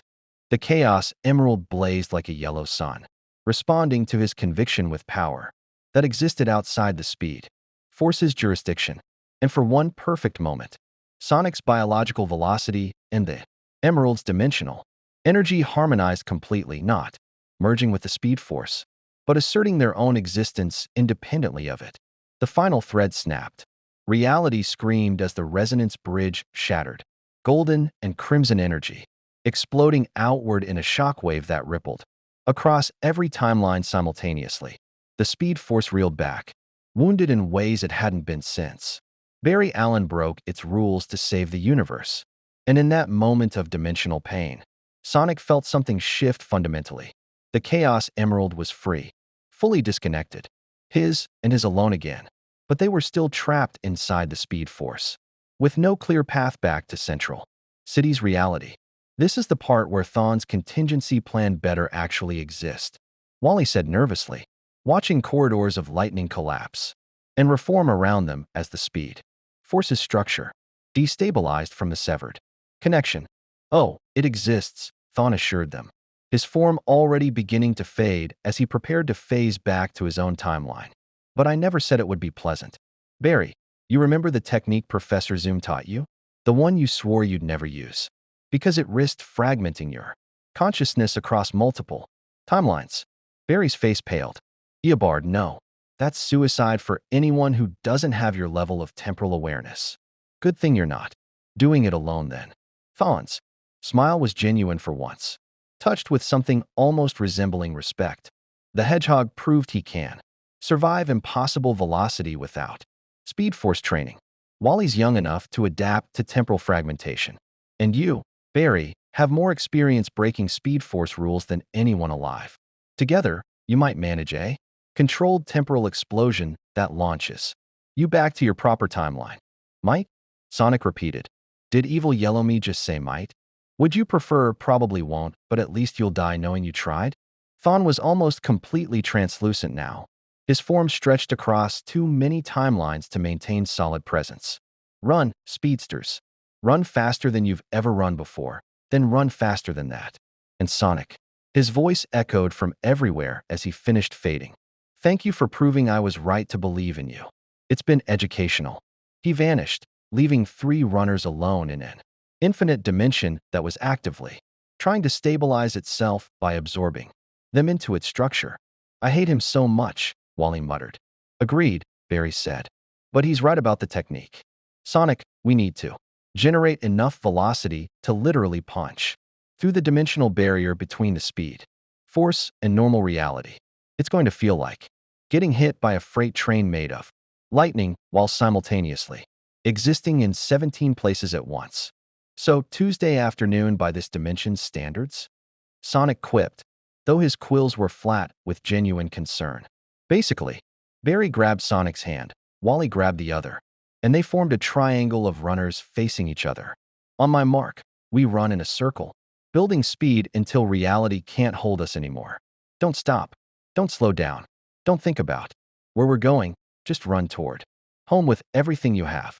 Home, Sonic repeated, thinking of Green Hill Zone and friends waiting for his return. The Chaos Emerald pulsed in agreement, anchoring his intention to his biology. Home, Wally echoed, thinking of Linda Park and a life outside the costume. Home, Barry finished, thinking of Iris and the city that needed its flash. They ran. Velocity built exponentially, Mach 1, Mach 10, Mach 100. Numbers becoming meaningless as they accelerated beyond physics into pure speed. The speed forces fabric tore around them, unable to contain three sources of velocity, running in perfect synchronization toward a single goal. Timelines blurred together, reality fragmented, and for one impossible instant, Sonic the Hedgehog experienced what it truly meant to be a speedster in the DC universe, existing everywhere and nowhere, past and future colliding in an eternal present that lasted forever and ended instantly. They exploded back into Central City's reality, doing velocities that should have leveled the downtown district, but their combined friction somehow canceled out into a perfect landing in SDR Labs, reinforced testing chamber. All three speedsters collapsed on impact, their bodies reverting to normal time as the dimensional pressure released. Dr. McGee's voice was slightly hysterical with relief. Vital signs stabilizing. They're back, all three intact, and, my God, the dimensional readings are off the charts. Whatever you did in there just registered on every speedster detection system on the planet. Sonic lay on his back, the Chaos Emerald clutched to his chest, feeling his cellular velocity slowly return to its natural biological rhythm. The gem was his again, fully disconnected from the speed force, anchored only to him, his connection to home restored. Beside him, Barry and Wally slowly sat up, their suits scorched from temporal friction but otherwise intact. Never, Wally gasped, doing that again. Agreed, Barry said. Sonic, you okay? The hedgehog sat up with a groan that was equal parts exhaustion and relief.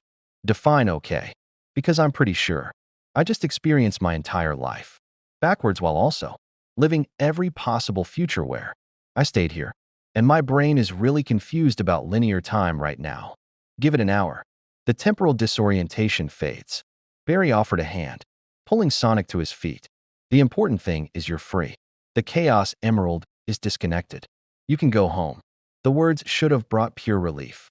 Should have had Sonic immediately, demanding they fire up whatever portal technology would send him back to his dimension.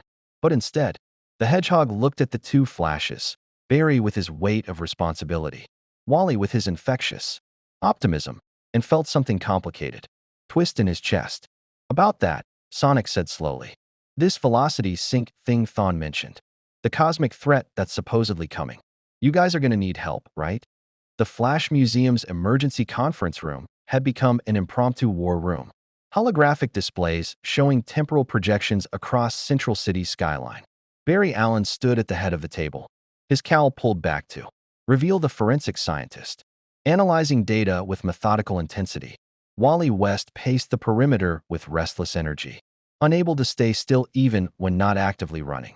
And Sonic the Hedgehog sat on the table itself, a casual disregard for furniture etiquette that would have annoyed Barry more if the hedgehog hadn't just volunteered to delay returning home to help fight an interdimensional threat. You don't have to do this, Barry said for the third time, his tone caught between gratitude and guilt. We'll find a way to fight the velocity sink when it manifests. We always do. Yeah, but always. Apparently doesn't.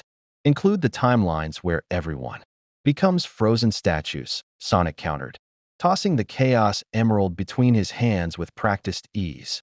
The yellow gem was stable now, fully independent of the speed force, pulsing with its natural dimensional frequency. Look, Red, I've seen what happens when you ignore cosmic threats because you think you can handle them later.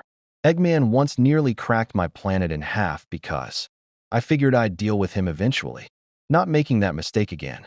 Dr. McGee's holographic projection appeared above the conference table, her exhaustion evident even through the digital interface.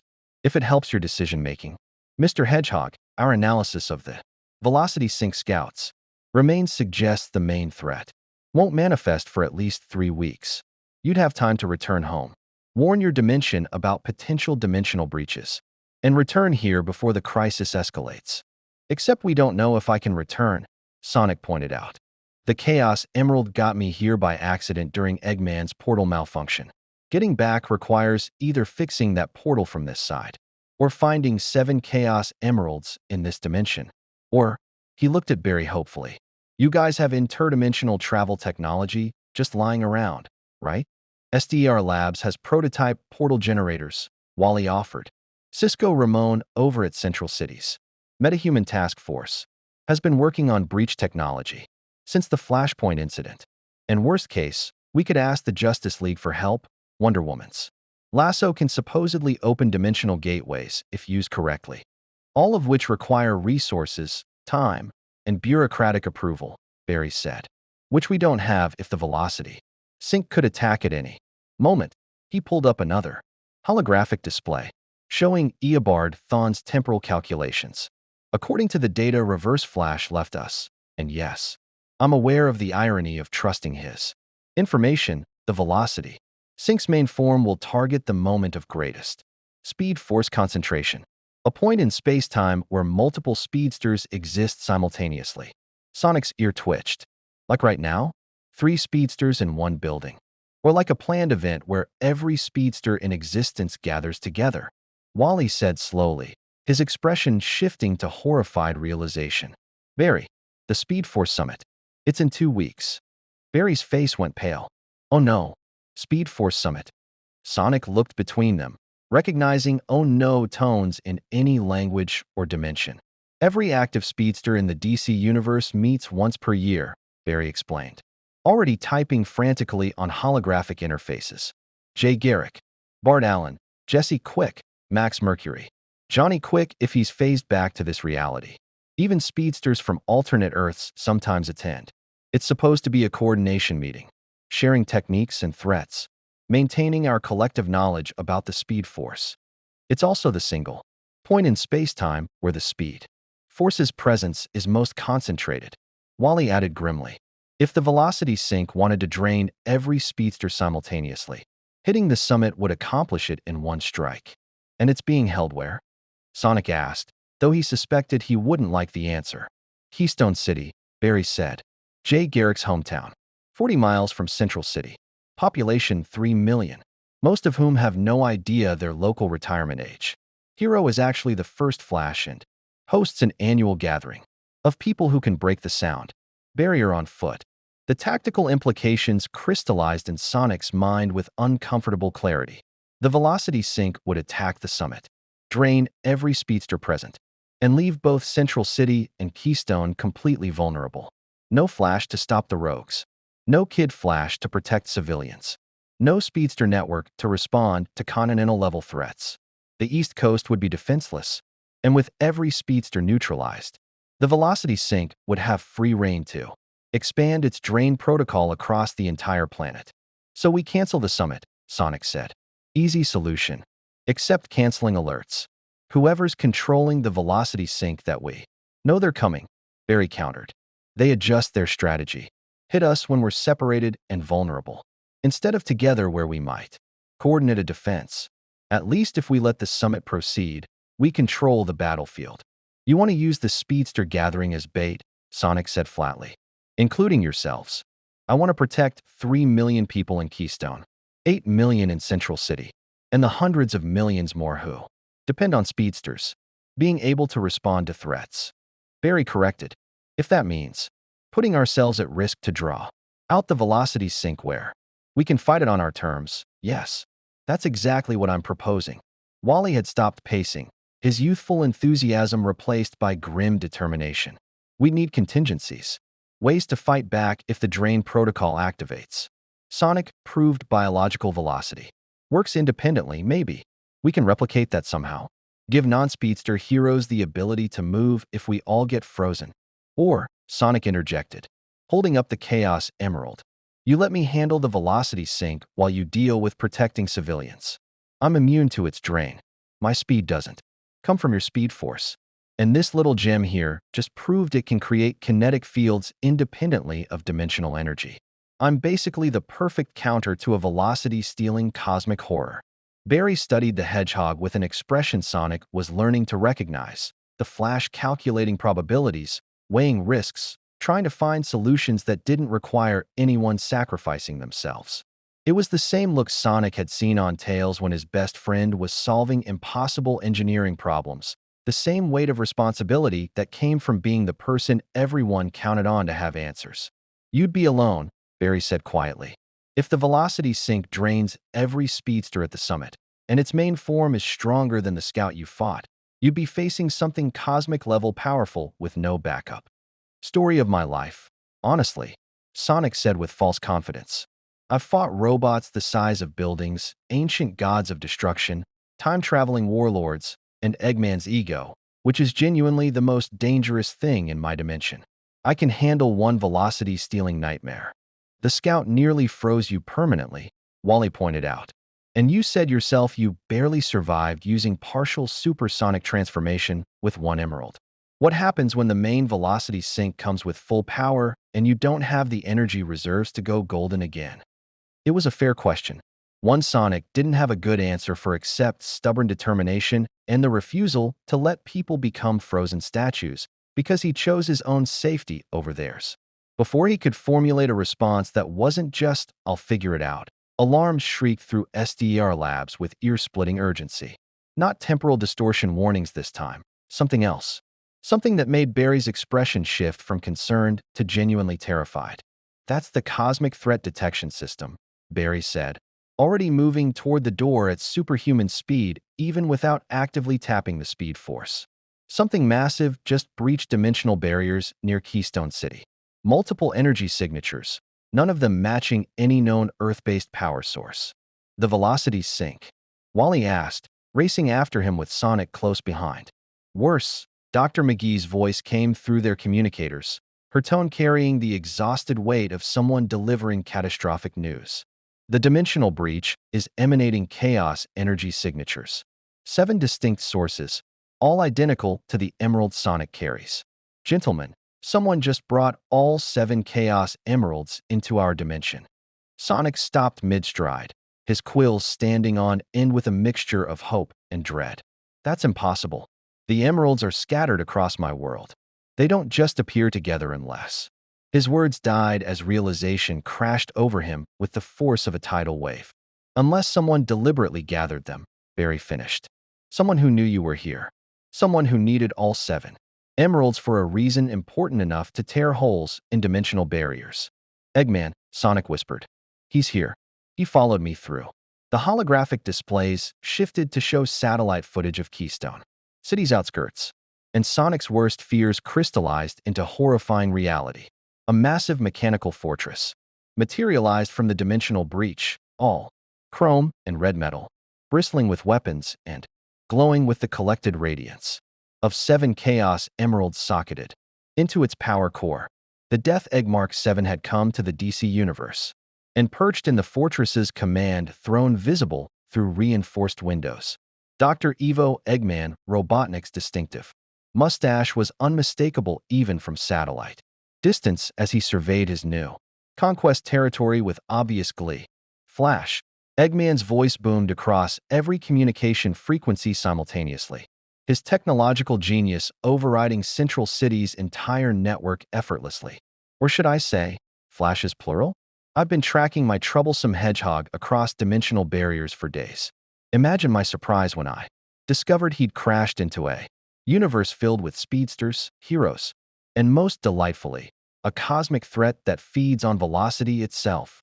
Barry and Wally stared at the screen, then at Sonic, whose expression had gone from determined to absolutely livid. Did your villain just, Wally started carefully, team up with our cosmic horror? He's analyzed the velocity sinks, temporal signature, and offered to help it drain the speed force in exchange for access to this dimension's advanced technology. Dr. McGee confirmed, her sensors detecting communication between the death egg and something else, something vast and crystallized that was phasing into reality near Keystone.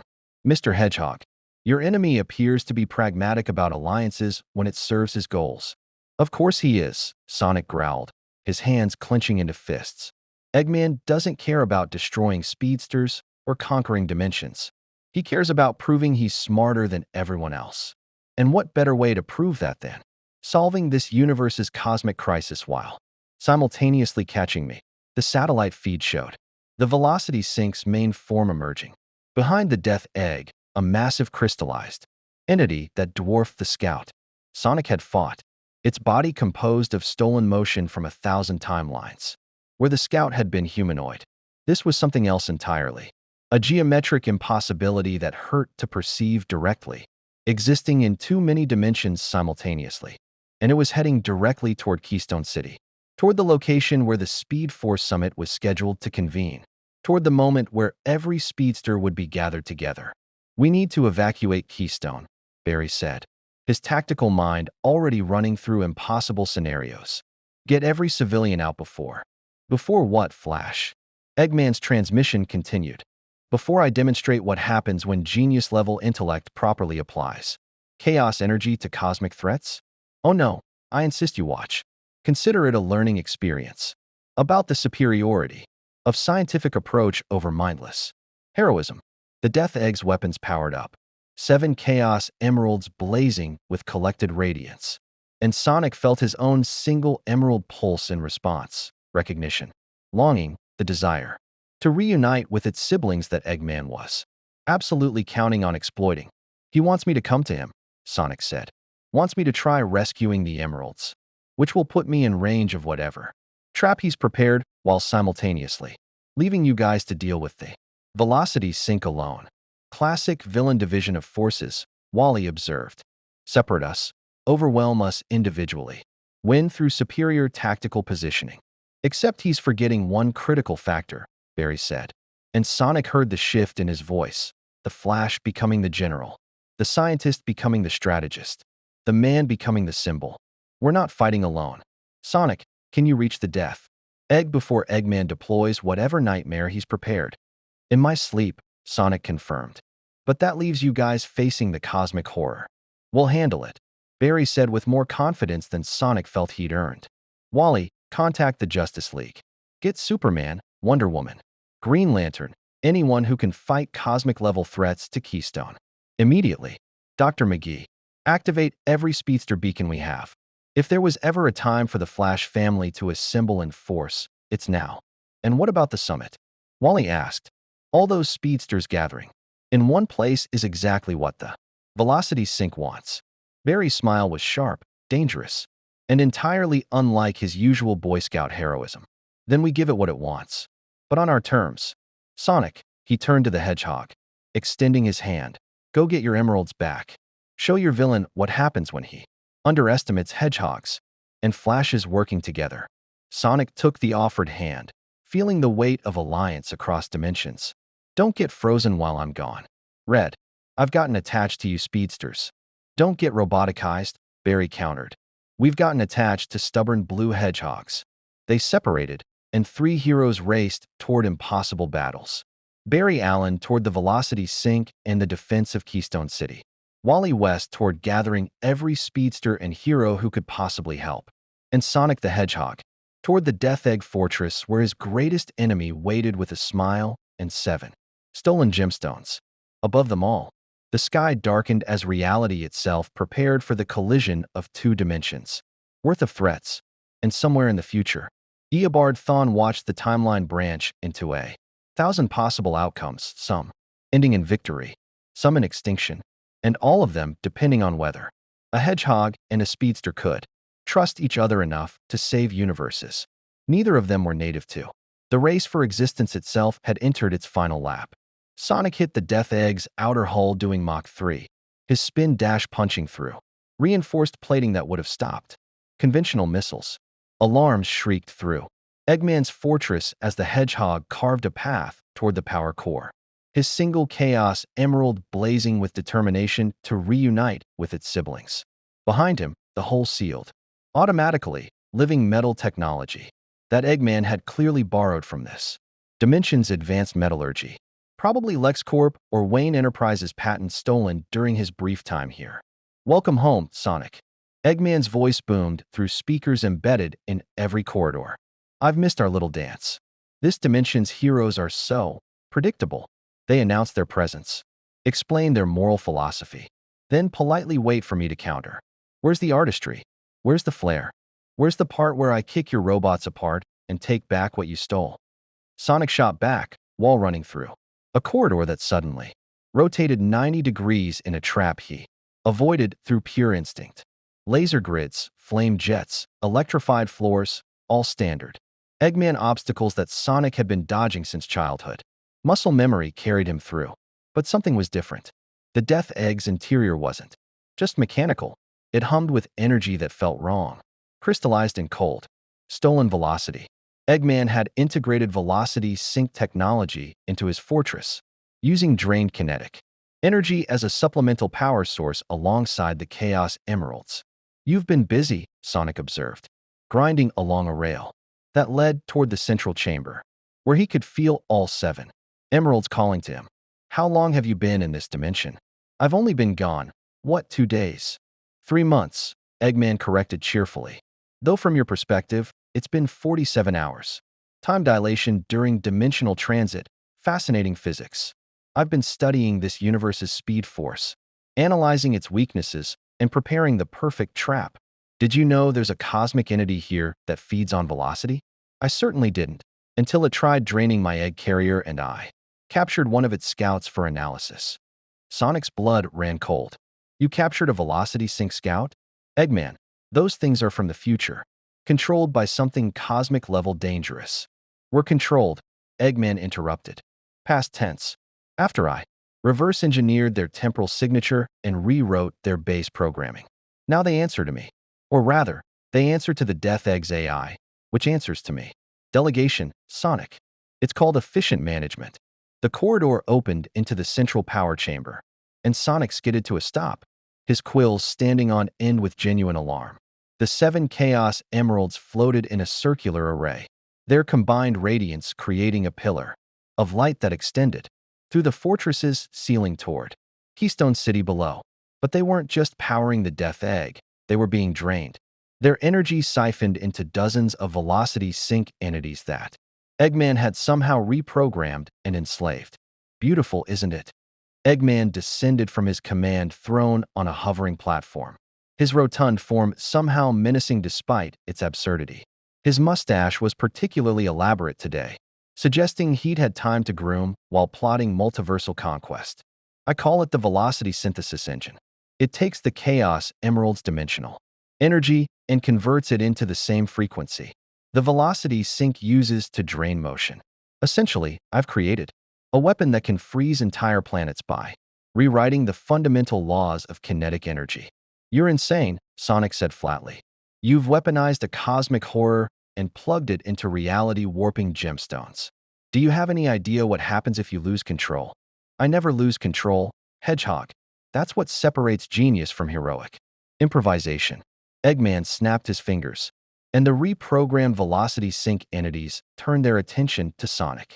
Now, I believe you have something that belongs to my collection. 1 yellow Chaos Emerald, currently preventing me from achieving perfect synchronization. Hand it over, and I'll consider making your imprisonment comfortable. Sonic's response was to launch himself at the nearest velocity sync entity with a homing attack enhanced by his single emerald's power. The impact shattered the creature's crystallized form. But unlike the scout he'd fought in Central City, this one reformed instantly. Eggman's reprogramming had given them regeneration capabilities they didn't naturally possess. Did you really think I wouldn't account for your attack patterns? Eggman laughed, his hovering platform rising higher for safety. I fought you for years. Sonic, I know every move, every trick, every moment of dramatic heroism you're going to attempt. This time, I've prepared for all of them. The entities closed in, their crystallized hands reaching for Sonic's velocity while simultaneously channeling power from the enslaved Chaos Emeralds. The Hedgehog spun away, but the chamber was deliberately designed to limit his mobility. No rails to grind, no platforms to bounce between, just open space where speed meant exposure. You're stalling, Sonic realized, dodging another drain attempt while his mind worked through the tactical situation. The velocity synthesis engine, it's not finished calibrating, is it? You need time to complete whatever nightmare you're building. So you're keeping me busy while the fortress shuddered, and Sonic felt it through his connection to the Chaos Emeralds. A massive drain activating below them, targeting Keystone City.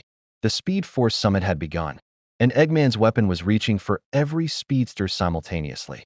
For miles away, Barry Allen felt the drain the instant it activated. Not painful, just absence, like stepping from sunlight into absolute darkness. His connection to the Speed Force stuttered, wavered, began dying by degrees. As the velocity synthesis engine pulled at the dimensional fabric that powered every speedster in existence. Around him, the assembled Flash family experienced the same horrifying sensation. Jay Garrick stumbled mid-stride, his golden helmet flickering. Bart Allen's hyperactive vibration slowed to normal human speeds. Jessie Quick gasped as her speed formula failed to generate velocity. Max Mercury, oldest and wisest of living speedsters, recognized what was happening with terrible clarity. It's the velocity sink, Max said, his voice carrying the weight of someone who'd studied Speed Force mysteries for decades.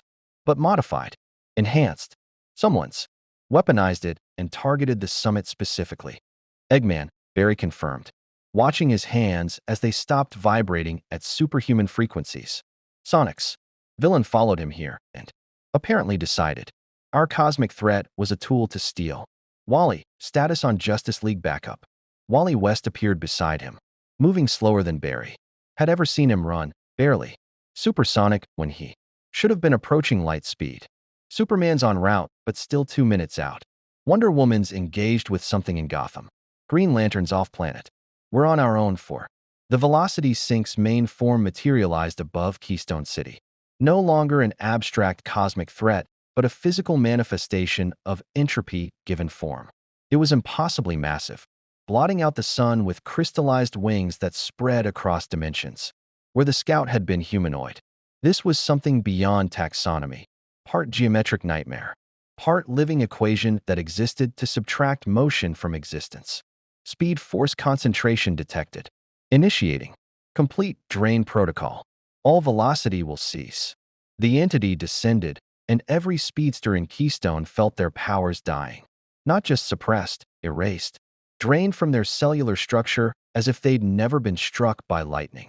Never connected to the Speed Force, never run faster than sound. Barry Allen fell to his knees as Barry Allen the man, forensic scientist, husband to Iris, but no longer the Flash. Around him, legends collapsed. Jay Garrick aging rapidly without the Speed Force sustaining him.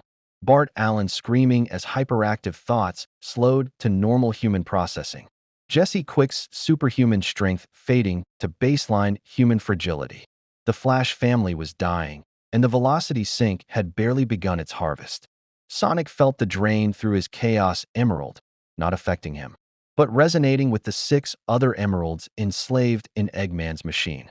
His enemy was using the summit's drain to power the Velocity Synthesis engine's final calibration, converting stolen Speed Force energy into permanent velocity deletion technology.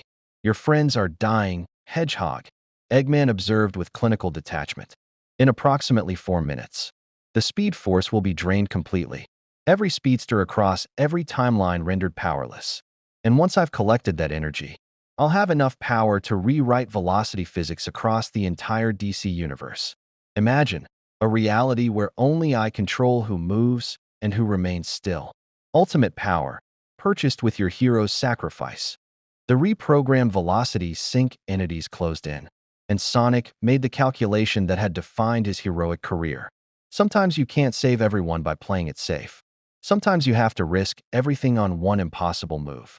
He stopped running and grabbed his single Chaos Emerald with both hands. Hey, Eggman, remember that time I used all 7 emeralds to go supersonic and kicked your death egg across 3 continents? Vividly, Eggman said dryly.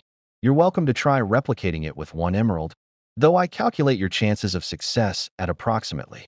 I'm not using 1 emerald, Sonic interrupted, his quills beginning to rise as golden energy crackled around him. I'm using 8. He reached through his connection to the other 7 Chaos Emeralds, not to steal them from Eggman's machine, but to synchronize with them despite their imprisonment. The gems recognized him, remembered him, and even enslaved by Eggman's technology, they answered their champion's call. That's impossible. Eggman's composure cracked for the first time. The emeralds are locked into my velocity synthesis engine. Their energy signature is encrypted with technology you stole from this dimension, Sonic said, feeling the transformation, beginning as all 7 emeralds. Power flooded into him through their resonance link. But the emeralds don't care about your encryption. They care about protecting the worlds they exist in. And right now, you're threatening 2 universes with your nightmare machine. Golden light erupted from Sonic's body as he achieved what should have been impossible, supersonic transformation, powered by 1 physically present emerald and 6 more, connected through dimensional resonance across the Death Egg's power grid. His quills lifted, crackling with energy that existed outside any single dimension's laws. His eyes blazed crimson with determination that had saved his world a dozen times. And most importantly, his natural velocity, biological, cellular, evolved, amplified beyond anything he'd achieved before, powered by chaos energy but fundamentally still his. Let's see how your toy handles a hedgehog who doesn't need the speed force to break everything you've built, Supersonic said, his voice carrying harmonics that made reality vibrate. He moved, and the Death Egg's interior shattered around him. Supersonic tore through the Death Egg like a golden comet, each strike dismantling Eggman's reprogrammed velocity sync entities with prejudice. The transformed Hedgehog moved at velocities that transcended the fortress's defensive calculations, not because he was faster than before, but because chaos energy enhancement made his natural speed operate on principles Eggman's stolen DC Universe technology couldn't predict or counter. Impossible. Eggman's composure shattered completely as his carefully constructed plan collapsed in real time. The emeralds are locked into my power grid. You shouldn't be able to access their full transformation potential while they're enslaved to the velocity synthesis engine. Yeah, well, Supersonic said, punching through the chamber's reinforced walls toward the emerald array. The Chaos Emeralds don't really do enslaved.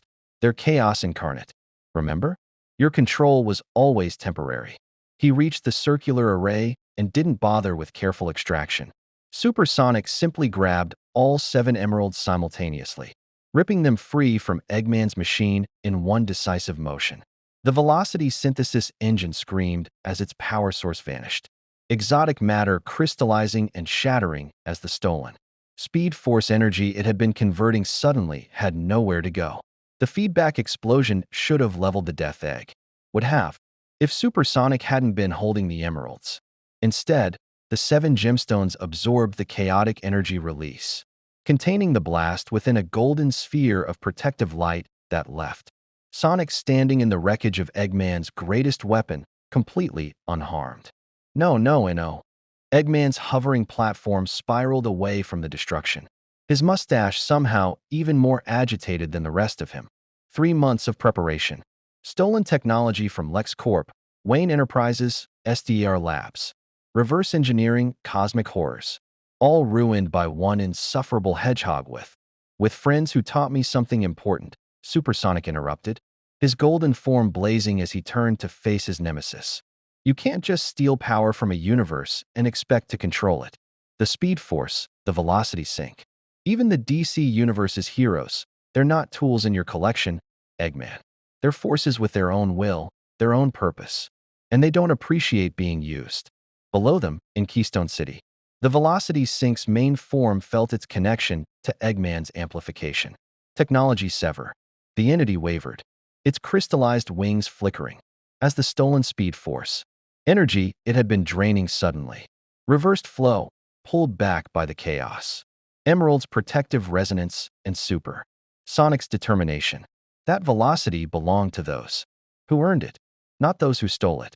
Barry Allen gasped as the speed force reconnected, power flooding back into his cellular structure with the force of a tidal wave. Around him, the Flash family experienced the same. Miraculous revival. Jay Garrick's aging reversing.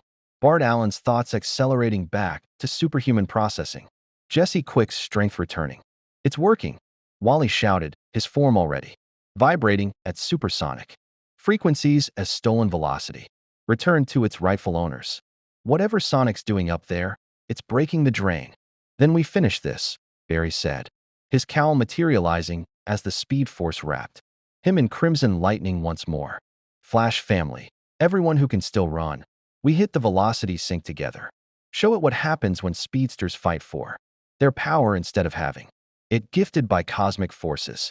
They ran as one, 12 speedsters moving in perfect synchronization, their combined velocity creating a vortex of kinetic energy that punched directly into the velocity sink's crystallized core. The entity tried to drain them, tried to steal their motion as it had been programmed to do. But the Chaos Emerald's resonance was still active, still protecting velocity itself from being deleted. The cosmic horror discovered what Barry and Wally had learned racing alongside Sonic. Speed wasn't just dimensional energy to be drained. It was determination, heroism. The refusal to stop moving forward no matter what forces try to freeze you in place. The velocity sink shattered, not destroyed. Entities like it couldn't truly die, but fractured across so many timelines and dimensions that it would take centuries to reform. The threat Eobard Thawne had warned about, delayed, not eliminated, but pushed back far enough that this generation of speedsters would never face it again. Above Keystone, the Death Egg's power core finally gave out. Eggman's fortress began its death spiral toward the ground, and for one terrible moment, Supersonic considered letting it crash, letting his nemesis experience consequences for once instead of escaping to plot another day. But that wasn't who he was, wasn't who any hero should be. Supersonic caught the falling fortress with both hands, his chaos energy enhancement giving him strength to match his speed.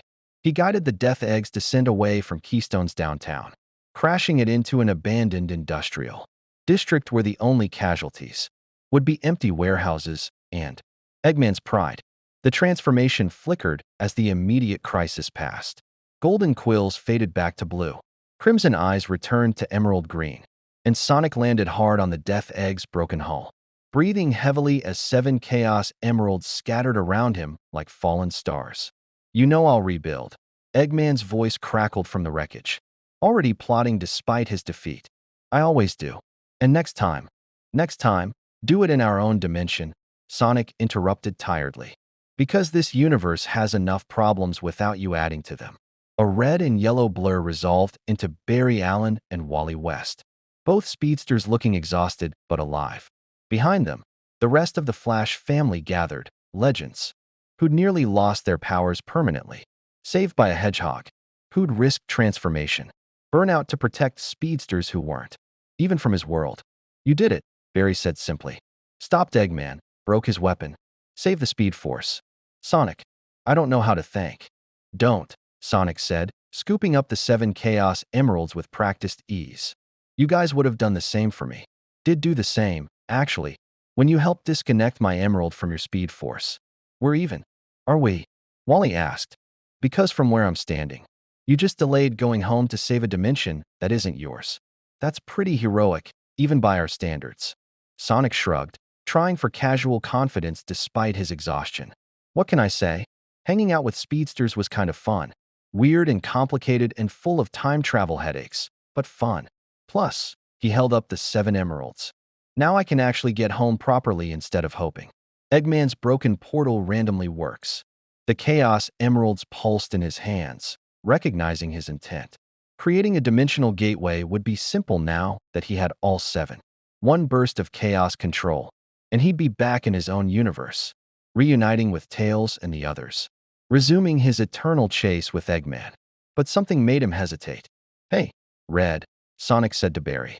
"That velocity sync thing. Thawne said it's coming back eventually, right? Like, centuries from now, but still coming." According to his calculations, yes, Barry confirmed. Why? Because centuries from now, there might be speedsters who need help from someone who runs without the Speed Force, Sonic said. Someone who can move when everyone else is frozen. Someone who's faced this thing before and knows its weaknesses. He grinned with genuine warmth. So if you future speedsters need me, and I mean, like actual cosmic emergency need, not just, hey Sonic want a race, find a way to call across dimensions, I'll come running. The blue hedgehog who saved the Speed Force, Wally said with theatrical grandeur. That's going into the Flash Museum's historical records, right next to the display about the time Barry broke the universe and the section on Jay Garrick punching Hitler. "Please don't make a display about me," Sonic groaned. "That's just embarrassing." "Too late," Barry said, and his smile suggested he was absolutely serious. "You're part of Flash mythology now. Sonic, the fastest thing alive who proved speed, doesn't need a dimensional source. It just needs determination and a refusal to stop moving forward." The Chaos Emeralds blazed as Sonic activated Chaos Control, their combined power tearing a gateway back to his home dimension. Through the shimmering portal, he could see Green Hill Zone's familiar loops and rings, hear the sound of Tails' workshop in the distance, feel the pull of home that had been aching in his chest since he first crash-landed in Central City. "Hope shines brightest in the darkest night," Sonic said, repeating the phrase Barry had used throughout their adventure. "That's what you guys taught me. That even when cosmic horrors try to freeze existence, even when evil time travelers plot across centuries, even when everything seems impossible, heroes keep running anyway." "Learn that from you," Barry countered. "Running for the joy of it. Running because movement itself is freedom." We'd forgotten that under the weight of responsibility, they clasped hands one final time, speedster to speedster, hero to hero, friends across dimensions who'd saved each other's universes through trust and velocity. Sonic stepped through the portal, 7 Chaos Emeralds orbiting him like miniature suns, and the gateway closed behind him with a sound like reality sighing in relief. Barry Allen and Wally West stood in the wreckage of the Death Egg, watching the space where their interdimensional ally had vanished, and felt the Speed Force hum with something new. Recognition that speed could exist independently.